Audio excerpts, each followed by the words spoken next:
stole the keys to your car and your car. Correct. I was out for maybe less than 2 minutes. I had noticeable issues and got worse and worse, and I had to get it towed. Because the way he drives, there's videos of how he drives. What an idiot. This is Judy Justice. Sean Spencer is suing his friend, Sierra Coya, for engine damage after Sierra drove his sports car without permission. Court, come to order. All rise. Have a seat, please. Case 3099, Spencer versus Coya. Thank you. You're welcome. Mr. Spencer, how old are you? 19. Who is this? This is the person who evaluated my car, the mechanic. How old are you? I'm 18, Your Honor. This is your claim, Mr. Spencer. Your claim is that the defendant took your car without your permission and for sort of a little test drive or a joyride, and she blew the engine on the car. That's your claim. Correct. The defendant said it's absolutely not true. She didn't do anything to the car. She does acknowledge that she took it for a test drive. She said, I did nothing to the car. The car was perfectly fine when I brought it back. Yes, Your Honor. Okay, so tell me on what date you were hanging out and your car was taken by the defendant. It was September 28th, Your Honor. What kind of car is it? It's a 2013 Scion FRS, two-seater sports car. So the car is 11 years old. Correct. How long have you had it? I've had it since May 25th. Of this year. Correct. Or, yeah, 2023. Who'd you buy it from? I bought it from a neighbor. How many miles does it have on it now? It has 140,000 miles. How much did you pay for the car? I paid 12 grand. You paid $12,000 for a car that had 140,000 miles on it?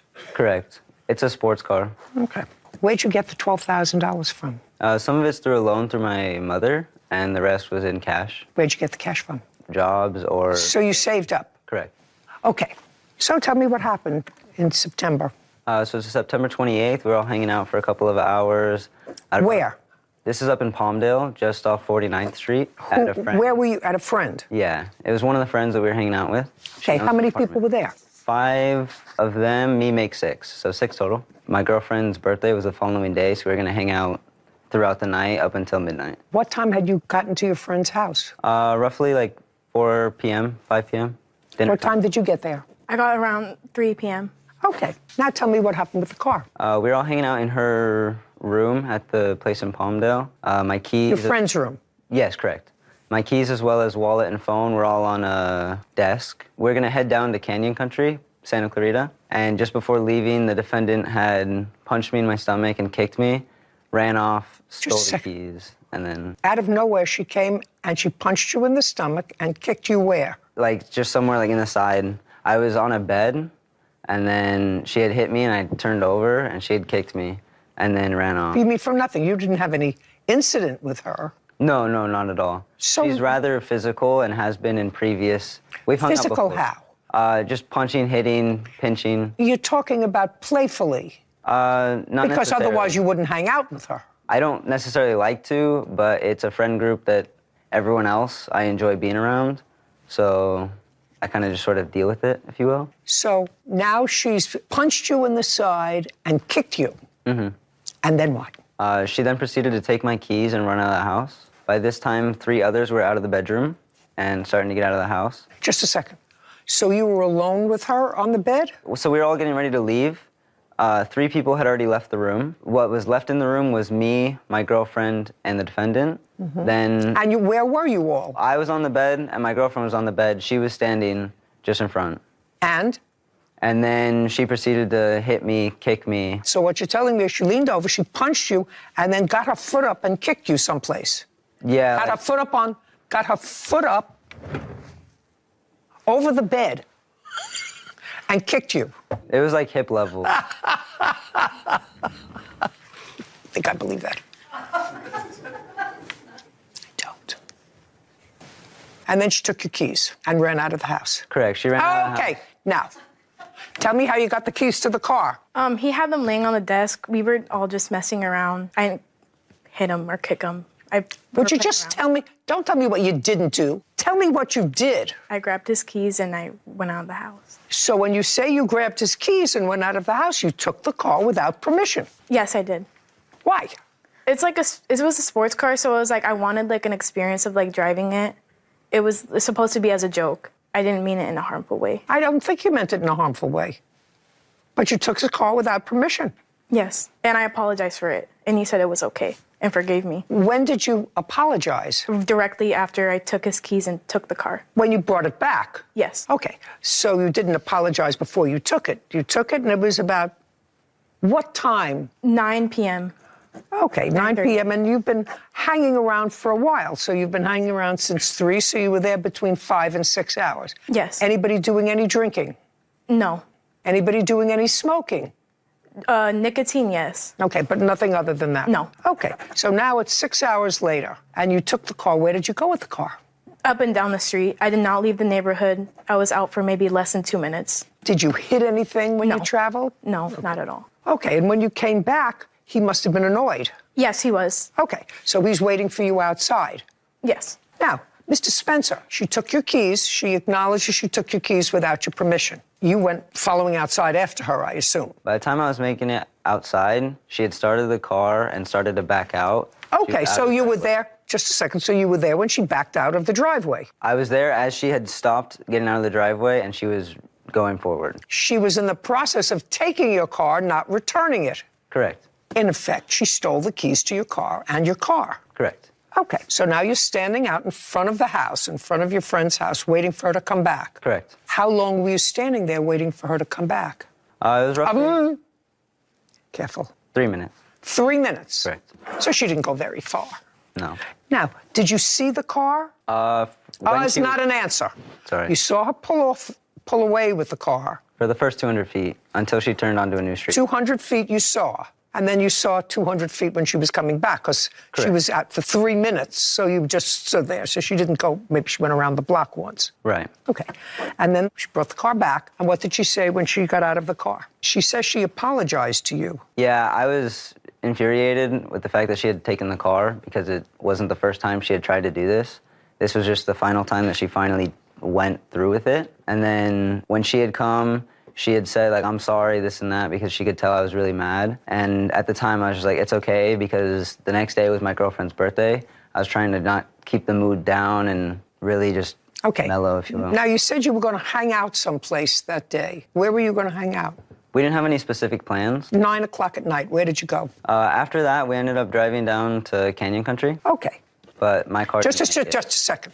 You drove down to Canyon Country. My car did not make it. Sean Spencer claims his friend, Sierra Coya, owes for engine damage after she drove his sports car without permission. Okay. You got into your car with your girlfriend. Correct. And how far did you get? A couple miles. So you drove it a few miles. Yeah, probably about 4. Now, how long did it take you to drive the car these 4 miles? Did it take you 10 minutes? I would say more like 5 to 6. 6 minutes and 4 miles. That's going pretty fast. Correct. How fast were you going? I think it's 55 there. I was going 55. Okay. So let's say you were doing 55 miles an hour. And then what happened? That whole 6-minute drive, I could not get much power out of it. It wasn't working. You were right. traveling 55 miles an hour. That's power. Yeah, but it wasn't like it wouldn't get there as quickly. It was having noticeable issues. There was sounds. I have a video of the sounds as well that was taken after that 6-minute drive. And it had started the second I got in the car and got worse and worse. That's why I pulled over, took the video, had all of that. Okay. And I had to get it towed. And did you have it towed to his shop? I took it to one shop first. It was a friend of my mother's. He gave us a quote for $7,200, and that was not in our budget. So then I ended up taking it to him. Okay, and where did you find him? This is my uncle, who also works for LA. It's what? He's my uncle. He's your uncle. Correct. Stand up, sir. Is he your mother's brother? No. He's your father's brother. Correct. Okay. You have a shop, sir, or do you do this as a sideline? I was a mechanic for 20 years, and now I'm... That's not what I asked you. I asked you whether you have a shop, or is this a sideline? Sure, I run a shop. What kind of a shop? The LAPD, Central Division Police. And what do you do for them? I'm an automotive supervisor, so I supervise all the mechanics in charge of 1,300. And did you, in fact, fix it? I didn't do it personally. I diagnosed it and had one of my guys repair it. I didn't have the time to fix it. You had one of the guys from LAPD do it? Yes, Where did he do it? at his house. How long did he have the car at his house? About 2 weeks. Did he present you a bill, or did he present your nephew with a bill? Well, we bought the engine from I'm an importer, and so with the bill, I just had him buy the engine from them, and then we just paid him. Just a second. So you bought the engine secondhand? Yes. And how much did you pay for the engine? 45, 20, 25 cents. And how much did you pay to put the engine in? 700. 500 of that was for the labor. Okay. Now, you heard, so you have a certain amount of expertise, I assume? Yes. Based upon what you told me. What was wrong with the engine? It had a piston that had contacted a cylinder head and bent the valve, so it had low compression in one cylinder. How does that happen? Over-revving the engine. Over-revving? To put it in a drastic measure, if you're on the freeway going 70 and you're in fifth gear and you stick it in third gear, what's going to happen? Your RPMs shoot up and the engine has too many RPMs and it's not made to have that many RPMs. That's why there's a red line on your tachometer. You're not supposed to go over that. The mechanics can't function that and it over-revs and it makes contact with each other. When that happens to the engine, does the engine seize? Well, it bent a valve, and so the valve just stays at the bad angle to where it can't seal the combustion chamber in the cylinder, and so that's one of the 4 cylinders doesn't make full power anymore. But it has power. You can drive it, it's still drivable, yes. And it could go 4 miles. You could probably drive it across the country, but yeah, you get poor gas mileage, check engine light would be on, and it'd be noisy. Because it ultimately stopped, because your nephew drove the car about 4 miles at 55 miles an hour. When I saw it, the car was still running, just making a horrible noise, and I don't know if it stopped on him or if he stopped it because of the noise. Did you stop it because of the noise? Yeah, I started to stop, and then as I was slowing down, I probably hit maybe 2 miles an hour, and as soon as all the lights came on the dash, and then it seized for the next 10 feet. Okay. And Mr. Spencer, prior to the 28th of September, had you had any mechanical difficulty with the car? Never. You had never taken it to a mechanic or anything else? No. Okay. It had no reason. So the evening of this event was the first time you had heard this kind of a noise in the car? Correct. Didn't hear it when you got to your friend's house? Okay. Koya, is that how you pronounce Yes. your name? Miss Koya. So let me tell you this. This is the decision that I have to make. You can have a seat, sir. Thank you for your assistance. It is very hard, almost impossible, to say for certain that you caused damage to his car. I don't have to find that as a certainty, that you caused damage to his car. I can look at circumstantial evidence. Now, if he had given you permission to take his car and you drove it, and 4 miles down the road when he's in the car starts to act up, I would have said, you know what? I really can't tell whose fault it was. He's traveling 55 miles an hour. You took the car because you've been hankering to take that car and have a test drive for a while, according to him, which I believe, because you stole the keys and stole the car. That's what you actually did. So it's a very easy decision for me. Yes, but they did go to Ventura. They did drive that night to Ventura, and he was speeding that way. And How do you know? Because the way he drives. There's videos of how he drives. Your problem is you stole his car. Yeah, and he admitted into text that he was low on oil and the engine seized because he had no oil in it. May I see the text that she's talking about?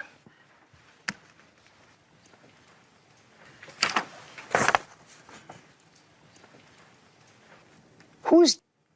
A friend that was there with the group. Well, you explained to what happened with the car. Now you can stand up, sir. You understand what I was telling her, that if I couldn't make a determination as to what caused this problem with the car, the fact that she took the car without permission makes my life easy. You would agree with that? Yes. But you would agree with the fact that if there was some other basis for the car to have malfunctioned, it wouldn't be her fault. Yeah. Could the car malfunction as a result of being low on oil? There's millions of reasons a car could malfunction, yeah. Was that, well, That's I'm not not talking what about happened. millions. Yeah. I'm talking the problem with the engine. A lack of oil can't make the piston hit the valve, no. Well, so let me read you what he said to his friend. I had sent that text after the first mechanic had looked at it. So, first you're right, every cop knows me now, so when they pull me over, they only give me speeding tickets of 60 miles an hour. What happened? So, it was low on oil, and the engine seized up. Ruined just about everything. It's beyond repair. In order to fix it, it needs a new engine, and then the labor and parts put in it, which is about $8,000 from what I've heard. Scrap yards only offer about $1,000 for the car. And he says, damn, I'm sorry. Does that sound familiar to you? Sort of, yes. Yeah. Sean Spencer has accused his friend, Sierra Koya, of driving his sports car without permission and damaging the engine.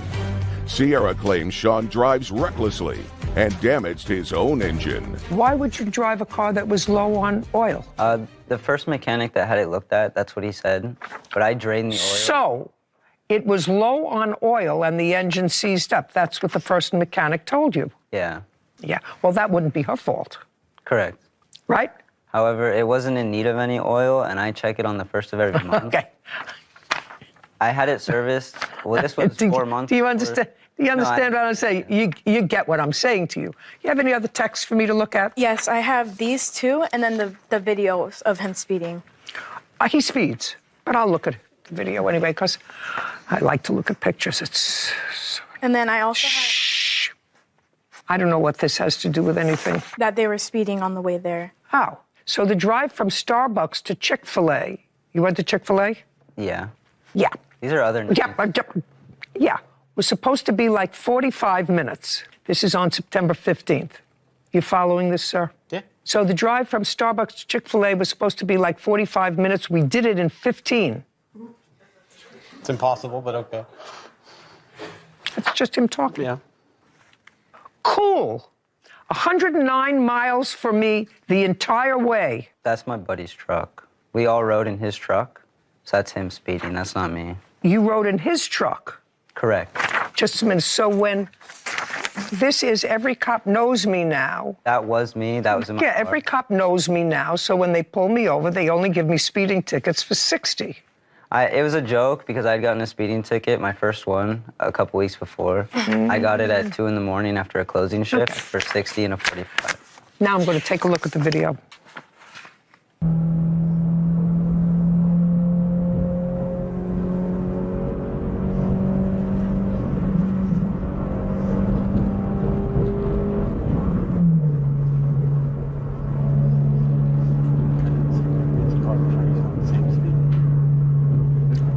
How did you get this video? He sent it to the group chat. He sent it to the group chat. Yes. What an idiot. And there's multiple videos.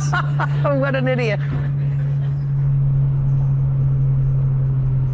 It seems like they're all going about 50 miles an hour, and it says 93.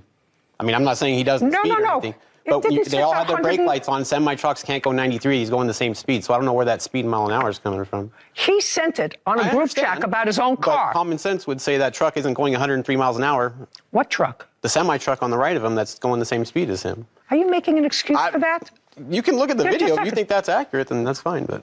I'm just looking at his, I understand. how he's going, weaving in between cars. You think that that's reasonable? No. Do you know that when I am on a parkway and I see a moron like that weaving in between cars, all I say is, I hope they kill themselves alone and don't take anybody else with them. He shouldn't have a car. He shouldn't be driving a car. You shouldn't be stealing the keys to a car. So it's going to cost you $7,000 or $6,000 to fix the car? Yeah, that's what Yeah, I paid. she's going to pay $1,000 for stealing it. You're going to pay the rest. Got it? Got it. Perfect. That's what happens. Because unfortunately, morons like you usually don't go alone. They usually take a family of 4 with them. So this one's going to cost you. You understand? Yeah, I don't care. You don't mind that, do you? Perfect. Yeah. Judgment for the plaintiff costs you $1,000 to take a joyride. We're done. This court is adjourned.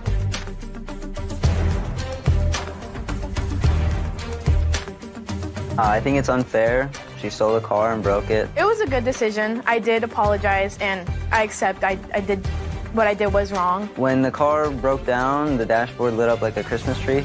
The sounds were loud and clanky. He even drove to Ventura for 2 hours after that and was speeding the whole way there. There's only the one video of me speeding, and it's inaccurate. Like, I didn't think of it as stealing. I thought it was like a joke. I didn't really mean to like steal it or anything. It's good, running, no problems, nothing. The mechanics did a great job fixing it. Well, I'm obviously not going to do it again. Keep it under 50. I thought it was ridiculous. It was funny to me. Do you know how furious I get, Sarah, when I'm driving on a parkway? And I don't drive myself on a parkway anymore. I just don't have the... Reaction time. That's bad. I don't have the reaction times that I did, and I feel a little tenuous. I like to drive in local streets where I know where I'm going. But when I'm on a parkway and I see these cars weaving in and out, speed limit is 55, so you're going 75 or you're going 80, but you're weaving in and out. And you're coming up on cars, they don't know that you're there. I know that you hate that. I know that you do. Because, you know, when you It tenses everybody else up. when you Everybody pick else up a gets newspaper nervous. and you see what can happen. Yeah. Car can flip over if you're going too fast. Somebody could be fixing a tire on the side of the road. And I really just pray that if something happens, they go alone. I know. So this kid is bound for trouble. Yeah. The police pull me over now, and they only give me a speeding ticket for 60. Well, that means he's been pulled over for speeding numerous times because the police know who he is. I say to myself, I've been driving a very long time, and I'm not saying I've never speeded. 10 miles, maybe 8 miles over the speed limit, but I've never been stopped for speeding. Here's a kid who the police know by his first name. Yeah. Unbelievable.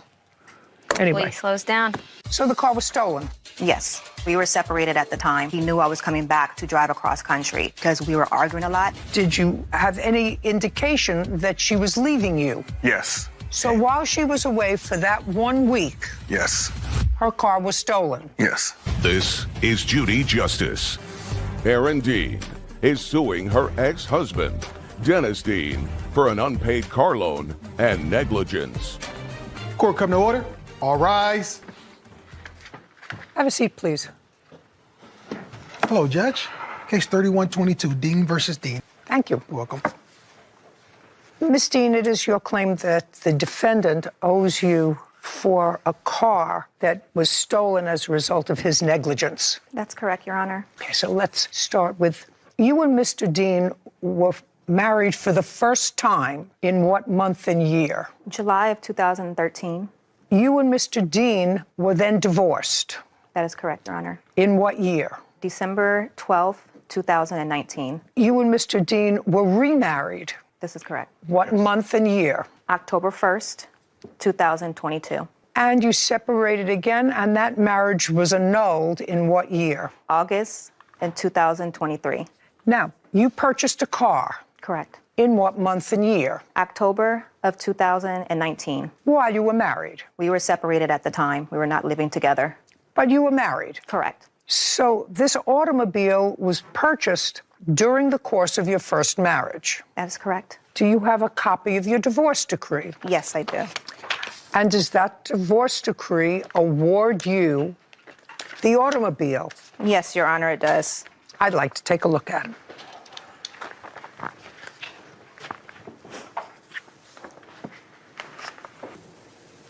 So you were awarded in the divorce the Jeep Cherokee. Correct. That is correct. And then you remarried October of 2022. That's correct, Your Honor. The Jeep Cherokee, which is the subject of this case, was stolen on what date? From what Dennis told me, he realized the car was stolen on December 19th, 2022. While you were still married. Correct. Now, you were remarried in October of 2022. Yes. And where did you live? In Pasadena. What address? 780. And you both lived there together? Yes. Had you lived there before, during your first marriage? No. Had you lived there while you were separated? Yes. When you remarried and you were living at 780, was the plaintiff living with you? Yes. So she moved into your residence? Yes. So far, is that correct, Ms. Dean? That's correct, Your Honor. And you had no other residence? No, So you moved into 780. that's correct. Mr. Dean, until what date did Miss Dean live at 780, month and year? January of 2023. That is false, Your Honor. Justice, Okay. I'm not asking you anything. Okay. January of 2023. And what happened in January of 2023, sir? She moved back east, East to where? North Carolina, while we were still married. Okay. The car was stolen in December. Yes. December 14th. December 14th, so several weeks before she left. Yes. Tell me the circumstances surrounding the car being stolen. First, she was going back east, Yes. and she asked you to take her to the airport? Yes. Just a second. Did you drive her to the airport? Yes, I did. On what date? It was a week prior to the car being stolen, which was December 7th, 6th or 7th. She asked me to take her to the Mr. airport. Dean, when you took her to the airport, what car did you take her with? In the Jeep Cherokee. Did you have another car? Yes, I did. Why did you take the Cherokee? Because it was big enough to put all her luggage in. So she asked you to... Yes. Okay. Now, when you left for the airport, where had Mrs. Dean spent the night before? At our residence. At your residence, Yes. together? Yes. And what was the reason that she was going back east? To visit her friend in Houston. Before she went to visit her friend, and you were living together as a married couple. Yes. Had she given you, or did you have any indication that she was leaving you? Yes. Tell me about that. We had prior disagreements as far as where we wanted to live. She wanted me to move back east. She wanted to have another child, which I didn't feel comfortable with. Did you have a child together? No. Who has children? We both do. From prior relationships? Yes. Yes. Okay. So you had been arguing. Yes, it was. Just- Oh, okay. You had been arguing. The night before she left, you were still sharing the same residence. Yes. So you took her to the airport in her Jeep. Yes. At her request, because it fit all the luggage. And then after you took her to the airport, what did you do with the Jeep? I parked the Jeep in a gated parking in my residence. How long was she away? About a week. When she was coming home, who picked her up at the airport? I was supposed to.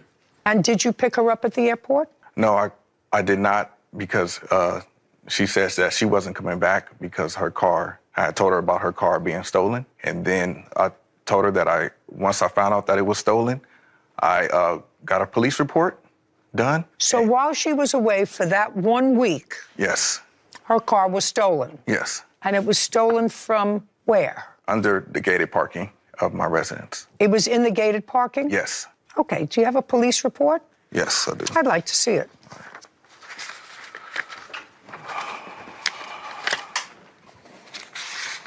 Here it is.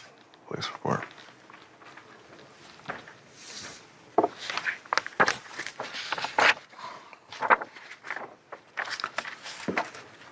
Okay. So the car was stolen. That's correct, Your Honor. Now I got the dates and I got everything. And the car was stolen and? Car was stolen due to his negligence. No, you say negligence. The car was stolen out of a gated area. First of all, even if it was stolen as a result of his negligence, you don't get your money. Dean claims her ex-husband, Dennis Dean, is responsible for car payments after the vehicle was stolen due to his negligence. Let me ask you this question. I'm going to maybe phrase it differently. My husband is trying to be helpful, and there's a leak in the faucet in our kitchen that has just been redone. Mm-hmm. And I said, well, I have to call somebody to fix this little leak. It's dripping, and I don't want it to get any worse. And my husband said, you don't have to call anybody. I have my toolkit right here. I'm going to fix it. He's a lawyer. He doesn't know about plumbing. But he goes under the sink and he jiggles and jaggles and turns things, and there's a flood. And it not only floods out the kitchen, but it floods the apartment below. And I say, get out. I don't want to know you anymore. You're always doing things like this. You think my husband's responsible if the house is in my name? Get out of here. Can I explain my situation and what happened, Your Honor, please? You can. So now you have about 2 minutes to tell me your theory of the case. When he did take me to the place, I did tell Not the place, to the him airport. to the airport. I did tell him not to move my vehicle, not to drive my vehicle. He moved my vehicle because he has an unregistered vehicle that is in the previous divorce decree, and he uses that vehicle. He switches out his infinity plates to drive that vehicle to and from work. I told him not to move my vehicle because I know he likes to move that car, so he told the police officers who rides back and forth the street doesn't see it. That's not true. And when he moved my vehicle, he left the keys inside my car. My car cannot start without a push start. So he took out the garage opener, and the reason why is because they were doing maintenance work at his apartment complex at the time where the gate was left open overnight. That's how my car got stolen, because the lady who did take my car, she had access to easily get inside of it, and the keys were inside my vehicle to where she was able to steal it. Think about my husband, who I'm fighting with all the time, fixing the sink and causing a flood in an apartment or a house that is mine. I can't sue him. But it sounds to me, from what you tell me, that you knew he had been playing around with license plates while you were still together. That's what you just told me. That's what he does. No, that's not true. Listen to me, sir. It may not be true, but that's what you just told me. It's in text messages, so that's true. That's what you just told me. That's correct, Your Honor. Okay. You have no case against him. It's unfortunate that your car was stolen and it was found, I understand. Yes, but it was found totaled.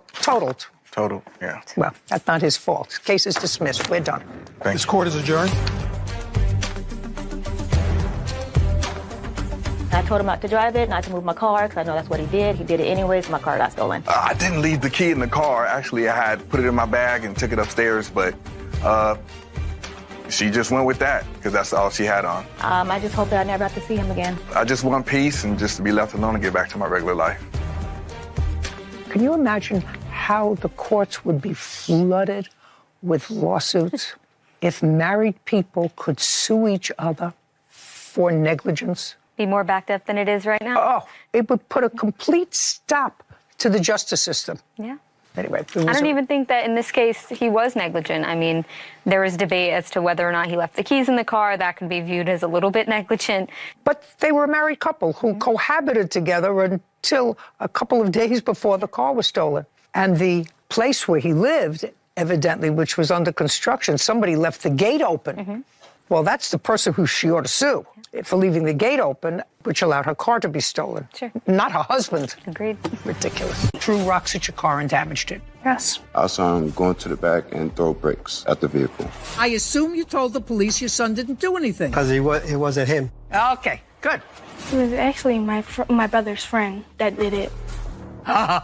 Gets better. I don't believe a word that comes out of her mouth. Neither should you. This is Judy Justice. 17-year-old Dynasty Muniz and her boyfriend, Javante Williams Ramos, are suing Tanya Linsenbigler and her teenage children, Diamond and Isaiah Teneo, for car damage and harassment. Court come to order. All rise. Have a seat, please. Case 3120, Munez Williams Ramos versus Linsenbigler. You're Miss Munoz, is that correct? Yes. This is your boyfriend. Yes. Your first name is? Javante. This used to be your friend Diamond. Yes. Raise your hand, Diamond. This is Diamond's mother, and that's Diamond's brother. So far, I have parties correct? Yes. You are the? Stepfather. You were involved in this? I was there. Yeah, I know.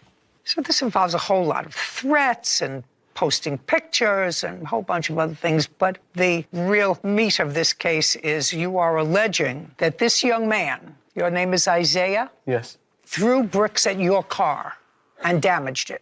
Yes, he did.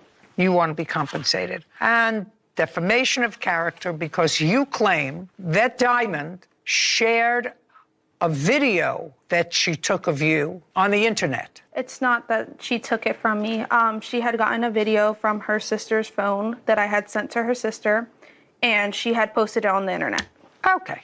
She says she did that because you told her boyfriend that she was cheating on him or some other such teenage nonsense that I'm quite frankly not interested in. Okay. What I want to know, Javante, why are you a plaintiff? I'm a plaintiff because I was a witness. Well, a witness is not a plaintiff. I used the vehicle to get to work. Who cares? It's not your car. So you're not a plaintiff. He paid for part of the vehicle as I don't well. care. Is his name on the title? No. Sit. Now the case belongs to you. When did this incident with the car take place? On May 5th, it began. When did it finish? On May 6th in the morning. Now, you're the mother. Yes. What I gather is that your daughter told you that she had been working with her friend doing DoorDash. Yes. Stand still. And that the plaintiff had not given her any money for working with her at DoorDash. Correct. Did you contact her? I did. How did you contact her? I have wrote her and asked her about, Wrote her how? through Messenger. Okay, so you texted her. Yes. Did you send any text messages to her that could be viewed as threatening? No. No. Okay. Do you have any text messages that she sent to you that you want to show me that could be viewed as threatening or harassing? Yes, I do. Well, then show me. So I have text messages from her where she kept asking me and Just a second. Just show them to me. Okay. This one here.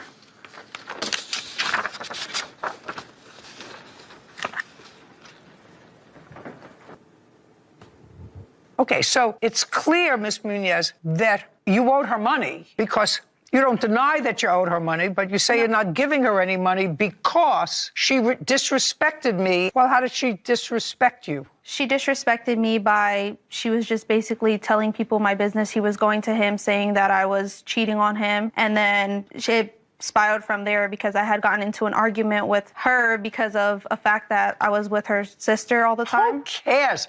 Did you owe her money? The answer is yes. I didn't owe her any money. That's what I'm trying to tell you. I offered for her to come out with me, door dashing, and she agreed to it. When I took her out, I had bought her food and stuff, and all the money I made that day went straight to gas that I had to put in the car from doing those orders. I didn't make much. I told her in the beginning if I made anything, and I was going to give it to her out of the kindness of my heart. That's what I do. Did she get out of the car to either pick up or deliver any items? Yes, she came out with me. You drove. She got out and either picked up or delivered the items. That's a yes. Yes. Then you owed her money. Okay, that's not part of this complaint, but I'm just getting the characters. Yeah. Okay. A mother says the disrespect has nothing to do with what she earned. You consider that harassment? No way. It's just... I'm just telling you, from a legal perspective, that is not harassment. Okay. Case against you is dismissed. You may be seated. Okay, thank you. Now I would like you to tell me what your case is against Diamond. Diamond was threatening me the whole day. She wanted to fight me. She continued sending me text messages, as well as when... Show me the text messages. So this is where it began, where she first started talking. And then this one. I have...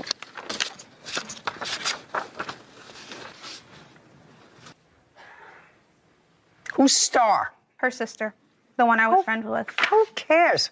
Nonsense. Anything else with regard to Diamond? That's you. So after they had damaged my car, she ended up posting a photo of me on the internet. Okay. And sending out my number and my address. There's no allegation that she damaged your car. That was all? That was him. Isaiah? Yes. Okay. So let me see what you claim. And this is the final harassment? No. I have more evidence of the harassment. Okay, so let me see the next piece of evidence that you allege is harassment. This is all that's the teenage nonsense stuff.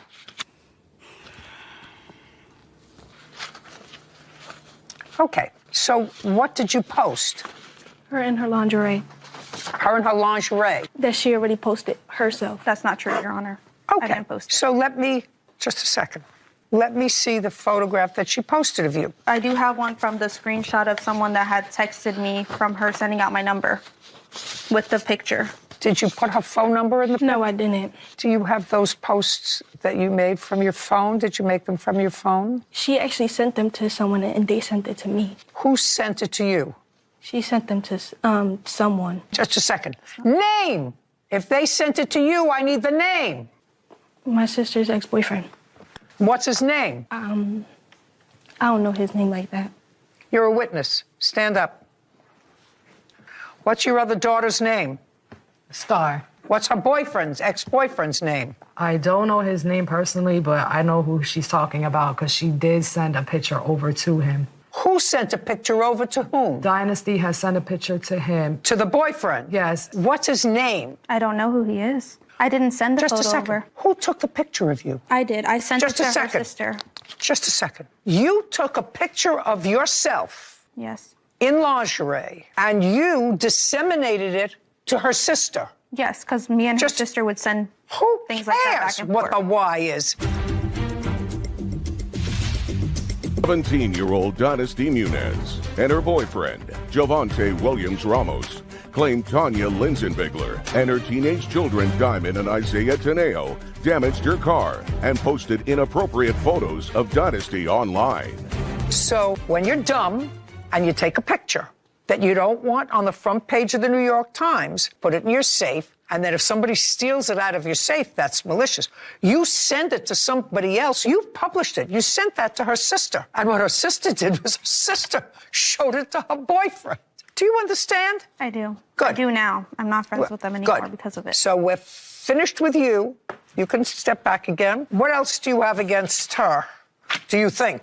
It's the text messages that I'm receiving from random people. Nobody has my number, and they have the picture that she had posted too. So you're telling me she didn't get the number or anything? She didn't hand out the number, and somebody just has the video? Just a second. I don't know if you have proof that she put your number. Yes, I had submitted a video from Snapchat that she had posted at the time. I can pull it out on my phone if you want it. Well, put it out on your phone. Did you send this out on Snapchat? No, I posted it on Snapchat. Just a second. So the answer is you posted it to be nasty. No, it wasn't. She already posted herself in it. Just a second. Did you post it with her phone number on it? No. No. Never did with her phone number. Just was her. Okay. So I want you to watch it. Make sure you watch it carefully. Here.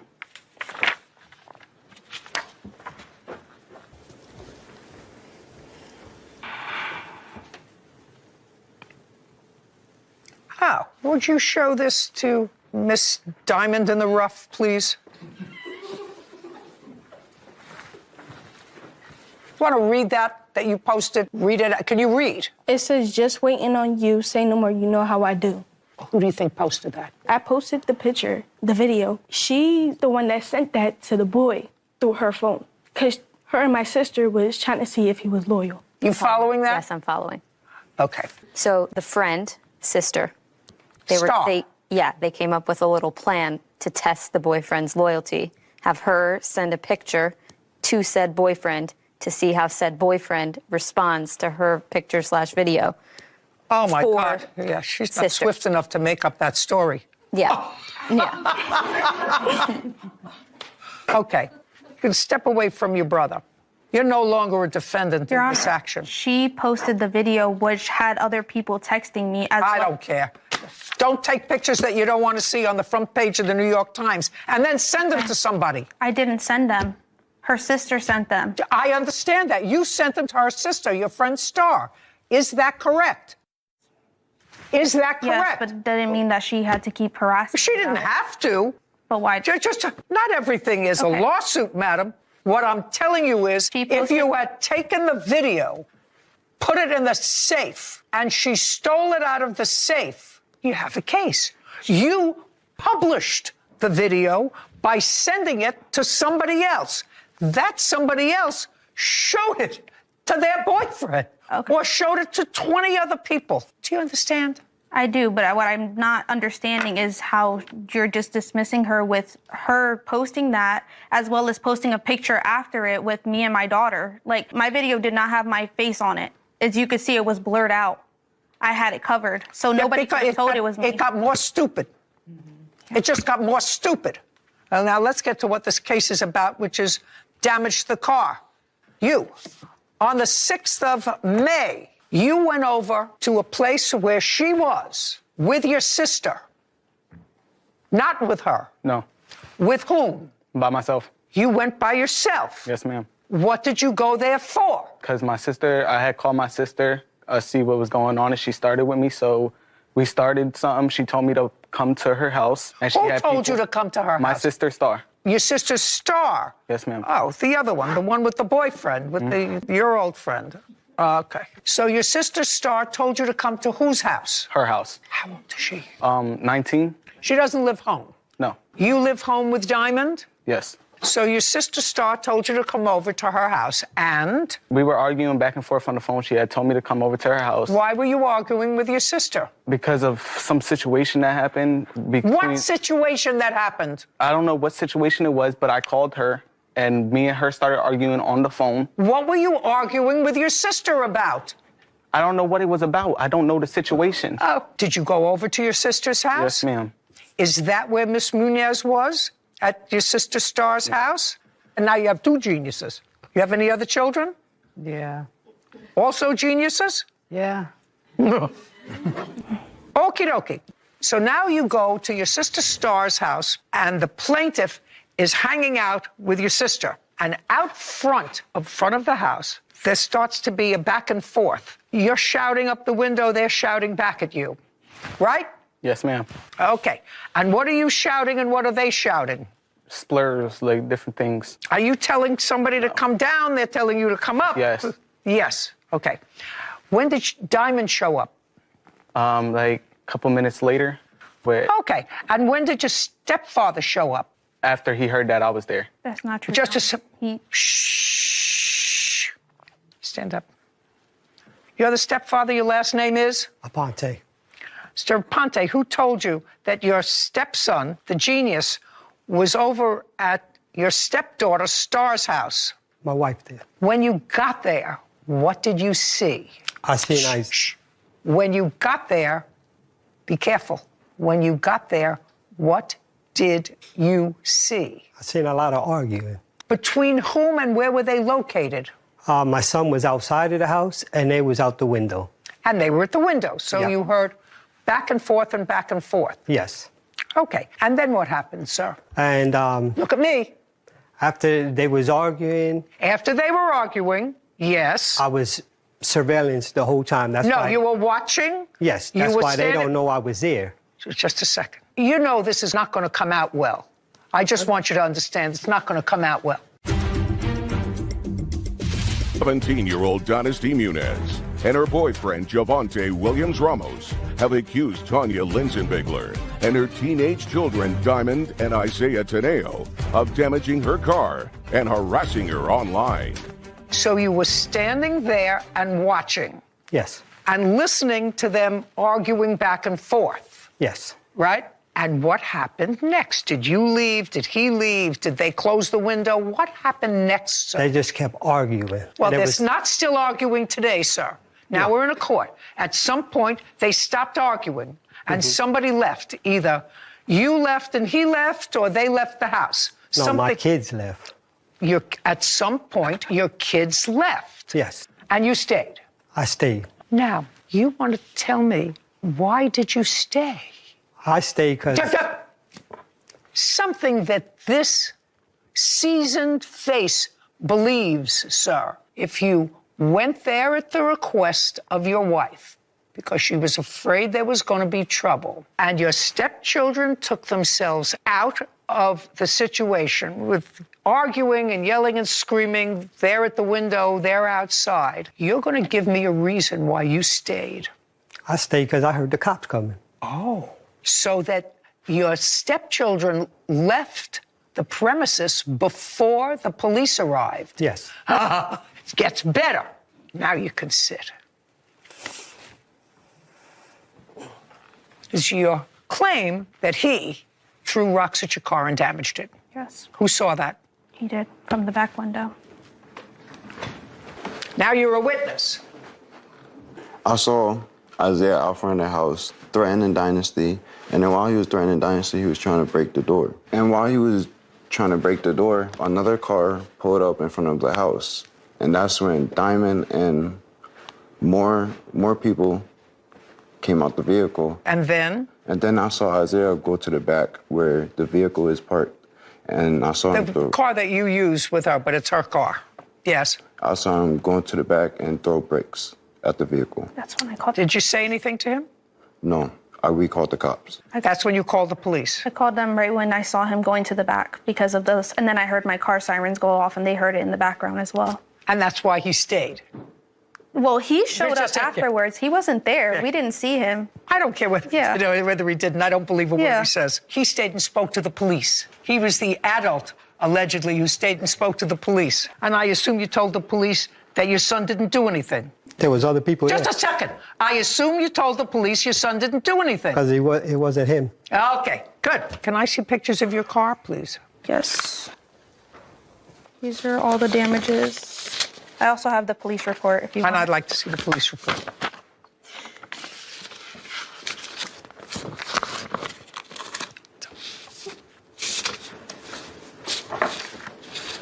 Ooh. Nasty. So, Diamond, you showed up later with a group of friends, right? No, they were my siblings. I don't care who they were, a group of your siblings. Yes. How many siblings do you have? I have 8. 7. And how many did you show up with? I showed up with 4 of them. They came in and said Well, they was already there. clearly the plaintiff's car was damaged, and clearly it was damaged by something sharp that day. I have a witness that says it was damaged with bricks, and I see a picture of broken bricks. So if it wasn't your brother who threw the bricks, as he said, which one of your siblings was it? Look at me. If it wasn't your brother who caused damage to her car, and you showed up with your other siblings, give me the name of your other sibling who damaged the car. It was actually my brother's friend that did it. Oh, well, that's fine. Then your brother. How old are you? 15. Very good. You, the mother, I'm making a judgment against him and you're involved in that judgment. If you think that somebody else was responsible, sue them. Do you understand? Yes. I don't believe a word that comes out of her mouth. Neither should you, by the way. Neither should you. I believe that point because when all that was going on, he was outside screaming at them while her ex-boyfriend went in the back and did what he did. Her ex-boyfriend disappeared, and now he's not even in the city. He took off. Okay. Not true. And she knew, Dynasty knew who was all there. Just a second. You, unless I heard wrong, weren't there. No, but I was told my daughter had told me because I don't care what your daughters tell you, madam. Your daughters need a little more parenting. Yeah, well, she does too. Your daughter, both the star and clearly this one, need a little more parenting. I don't know about this one, but it sounds to me as if this one could use a little more parenting too. Your Honor. Can I see the... Can I speak about I'm that? finished with this case. Can I please see the bill to fix your car? I think you have the bill over there. $3,339. Judgment for the plaintiff. We're done. Thank you very much. This court is adjourned.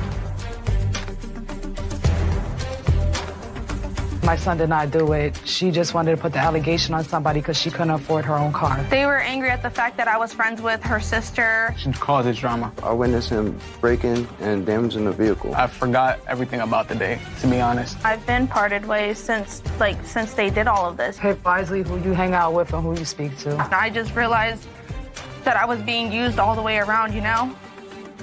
The least believable thing of that entire story, and there's a lot of back and forth, a lot of details, but the stepfather. I know that if my dad pulled up in his car on me, screaming, causing mayhem and a fight and an argument back and forth, he'd say, "Get in the car. What are you doing? Have you lost your mind? Let's go," and would leave. He wouldn't say that he was hiding in the bushes, surveillancing the situation to see how it was going to unfold. That's crazy. You say, "Get in the car. What the heck are you doing? You're 15 years old. What are you out here screaming in the street for?" So, a lot more parenting. Yeah, a lot more for all 8 of them. Right. So you moved in with your aunt and uncle.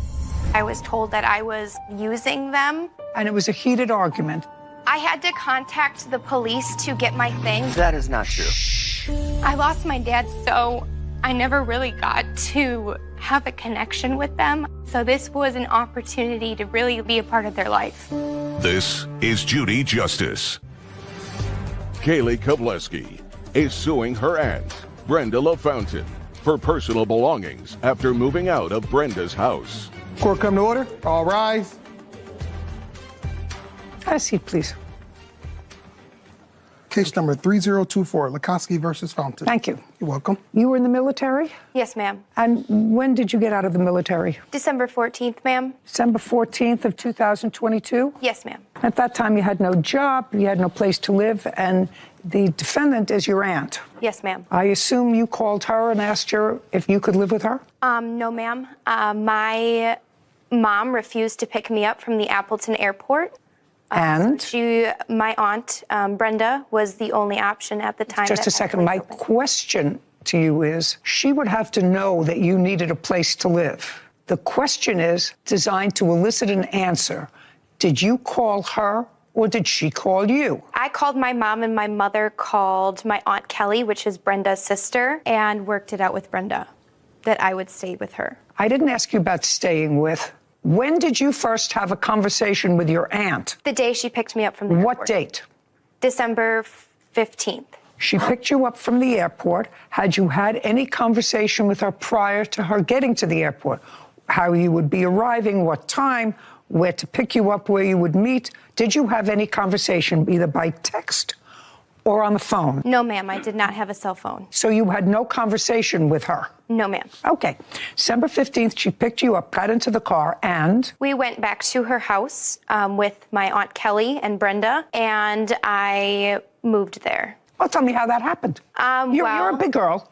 Tell me how that happened. Yes, ma'am. I got back from the airport. They picked me up. We went back to her house. We figured everything out. Not figured everything out. You said to her, she said to you, somebody said, you don't have a place to live. Could I live with you? I want to hear that. Yes, ma'am. They said I could stay rent-free. Not they. Brenda said I could stay rent-free. Well, how'd she know you didn't have a place to live? Did you tell her you had no money and no place to live? Yes, ma'am. Oh, well, that's what I want to know. Yes, ma'am. When did that conversation take place? The night after picking me up at the airport on December 15th. So where did you sleep that night? At Brenda's house. Okay. And had you ever lived with your aunt before? No, ma'am. So you moved in with your aunt and uncle, and they agreed that you could stay there until you got on your feet? Yes, ma'am. Now, there's nothing wrong with you, right? No, ma'am. What city and state do you live in? I live in New Holstein, Wisconsin. Okay. And so you moved in December. Lots of temporary jobs around Christmas. Did you get a job? Yes, ma'am. What were you doing? I was putting together molds for birdseed. How much were you paid?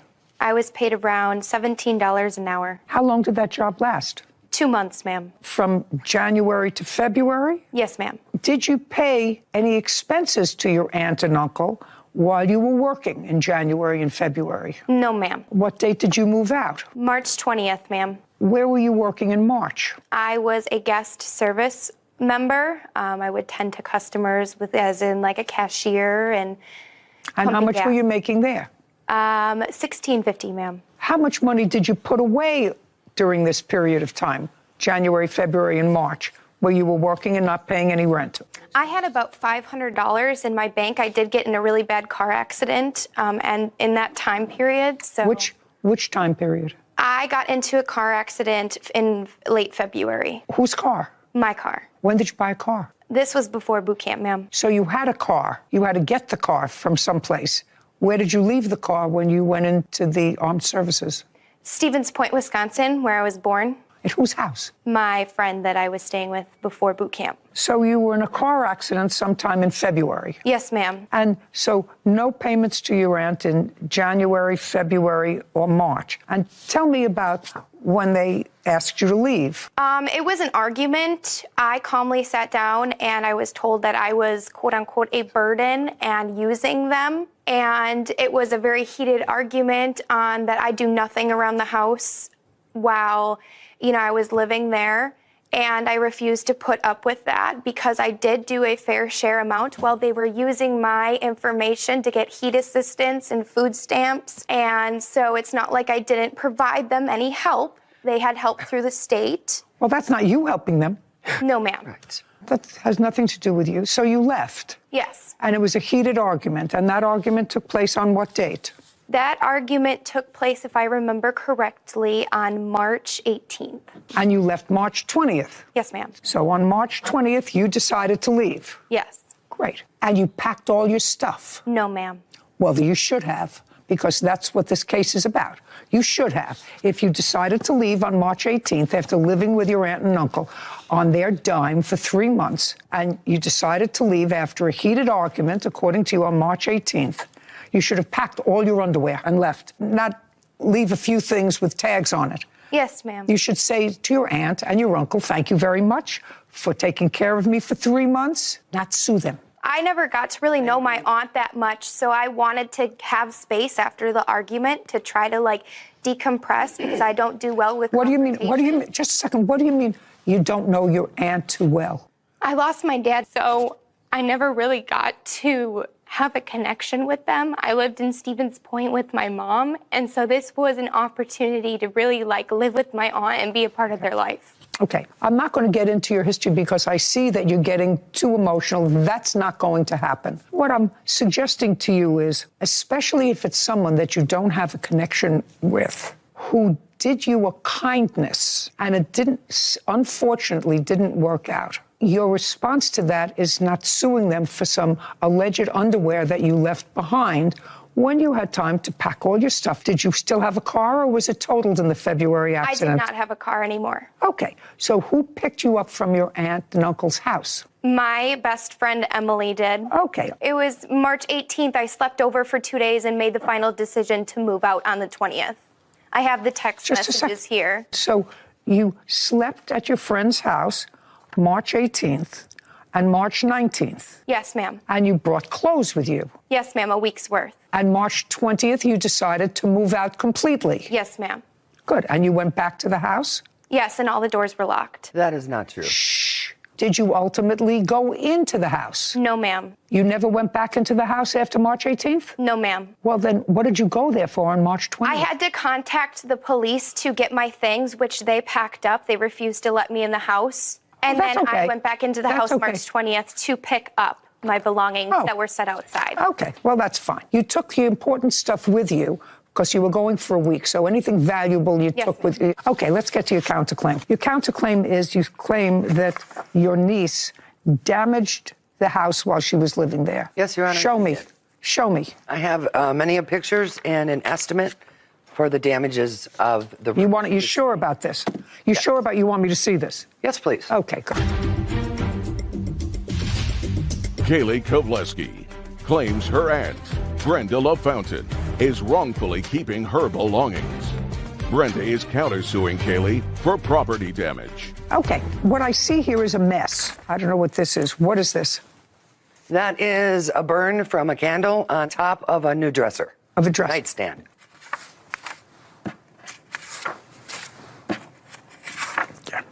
I assume this is you showing me that she left a bowl of food on here. Yes, ma'am. But, okay, not nice, but I'm getting to know it. I'm getting to understand it. And this? I mean, was that the same day? Was that March 18th? Was it March 20th? Or did you go? March 20th, I'm sorry. Oh, okay. I finally moved into where I'm staying. Everything is unpacked, and I realized that I'm missing over 40 Victoria's Secret pennies. What is that? Underwear, Your Honor. Pennies? Panties. And that I don't have 90% of my regular underwear, so I will be over tomorrow to grab those. Yes. That was on April 9th. I have the text messages before that. I don't care about the text messages before that. You moved out on March 20th, and you're sending her something on April 9th that you finally unpacked and you realize you're missing underwear. Yes, because they packed up my stuff on March 20th, Your Honor. Yeah, and this was April 9th. I realized that I was missing my stuff. On when? On April 9th. When I finally had the opportunity to go through my things fully. Okay, well, I'm sorry about that. Okay, the only thing I want to show you, aside from the mess and the food mess, the only picture that I want to show you is this, and I want you to tell me how this happened. Your Honor, did you get to the closet? Yeah, I don't care about the closets. I want you to tell me how that happened. So this is a rabbit hide, Your Honor. It's a real rabbit hide. Not the rabbit hide. I'm not talking about the rabbit hide. I'm talking about what happened under the rabbit hide. Applied to it, so the bottom of the hide, that's what it is. How did that happen? You have a wax melter for scent that they gave to me. So you burned something on that, it got too hot, and the bottom of whatever that skin is. Yes, ma'am. Okay, so that was you. Yes, ma'am. How much is it going to cost to refinish the top of that? Do you have an estimate for that? No, ma'am, I do not. Okay, that's too bad. Your claim is dismissed. You should say thank you to your aunt and uncle, and you left the house pretty messy when you left there. Yes, ma'am. Okay, we're done. This court is adjourned. It is what it is. She did notice that Kaylee's room was a disastrous mess. I was given a place to stay by my aunt, and that was nice of her, but she's just not a good person. She was an entitled brat, and we were not going to play into that. I'm just ready to move forward. I wish her the best in her endeavors. I knew there had to be more to the story there when the plaintiff said, first, right off the bat, that her mother refused to pick her up from boot camp. That sounds unusual to someone who hears it, so I knew there had to be more there, but I felt bad for this aunt and uncle. It seemed like they were, again, no good deed goes unpunished. They took her in, and they had a kerfuffle, as you would say. You know, they didn't get along. She was a little messy. Not a little messy. She didn't learn that at boot camp, but... No. they didn't mesh well, and maybe it wasn't the relationship the plaintiff was hoping that she would find or uncover, in her new family. Sounds to me as if she took advantage of them. The condition of that room. I didn't see all the photos that you saw. I saw portions of them, but the condition of that room was deplorable, really deplorable. And food in there, and old food, dried up food, and this is their home. I'd have to be very comfortable with my closest aunt and uncle to even eat in the bedroom. So I agree with that point. I don't even allow Poppy to eat in the bedroom. Well, that's fair. Yeah, it's unfortunate that they did something that they thought was good, and it turned out to be really bad. Yeah. And shouldn't discourage people from wanting to help them. But gratitude is a good word. Yeah. Suing is not. Now, she took the truck with her when she left. Yes, ma'am. I brought it back the next night. 2 or 3 weeks later, but she burned out the motor. The next day, I have a witness. Who's this, the boyfriend? I don't care what he says. This is Judy Justice. Bailiff Cassandra Britt is standing in for Bailiff Kevin Roscoe, and Law Clerk Alexi Menser is sitting in for Law Clerk Sarah Rose. Brandon Sbriere is suing her ex-boyfriend, Christopher Kennard, for a truck title, tickets, and emotional distress. Court come to order. All rise. Have a seat, please. Case number 3071, Briere versus Kennard. Thank you. Briere?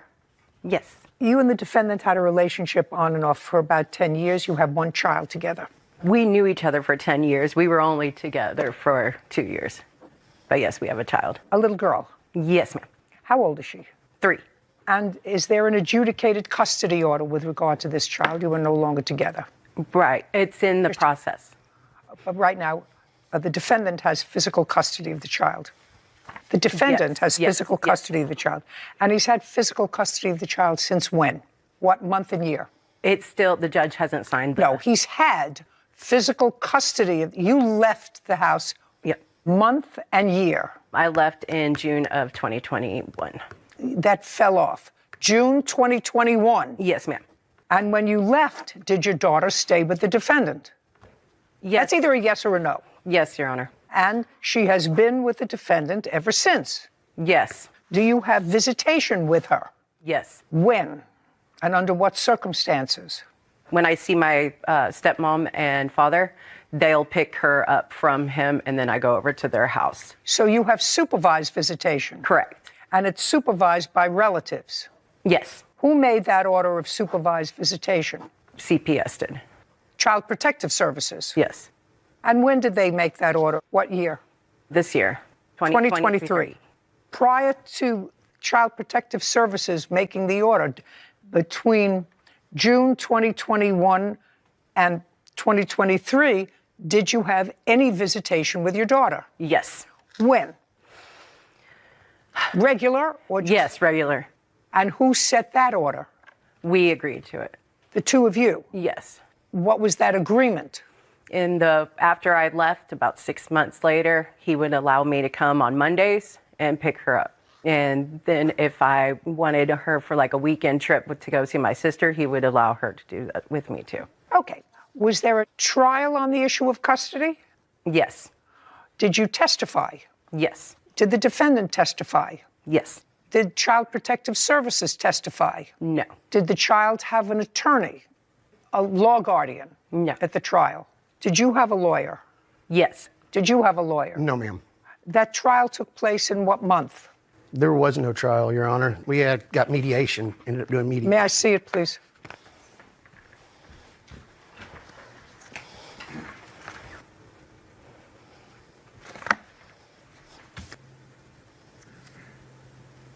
Okay, so you have physical custody of the child and exclusive right to do most everything. Yes, Your Honor. With regard to the child, the plaintiff has the right to consent to a marriage for her. Well, she's only 3.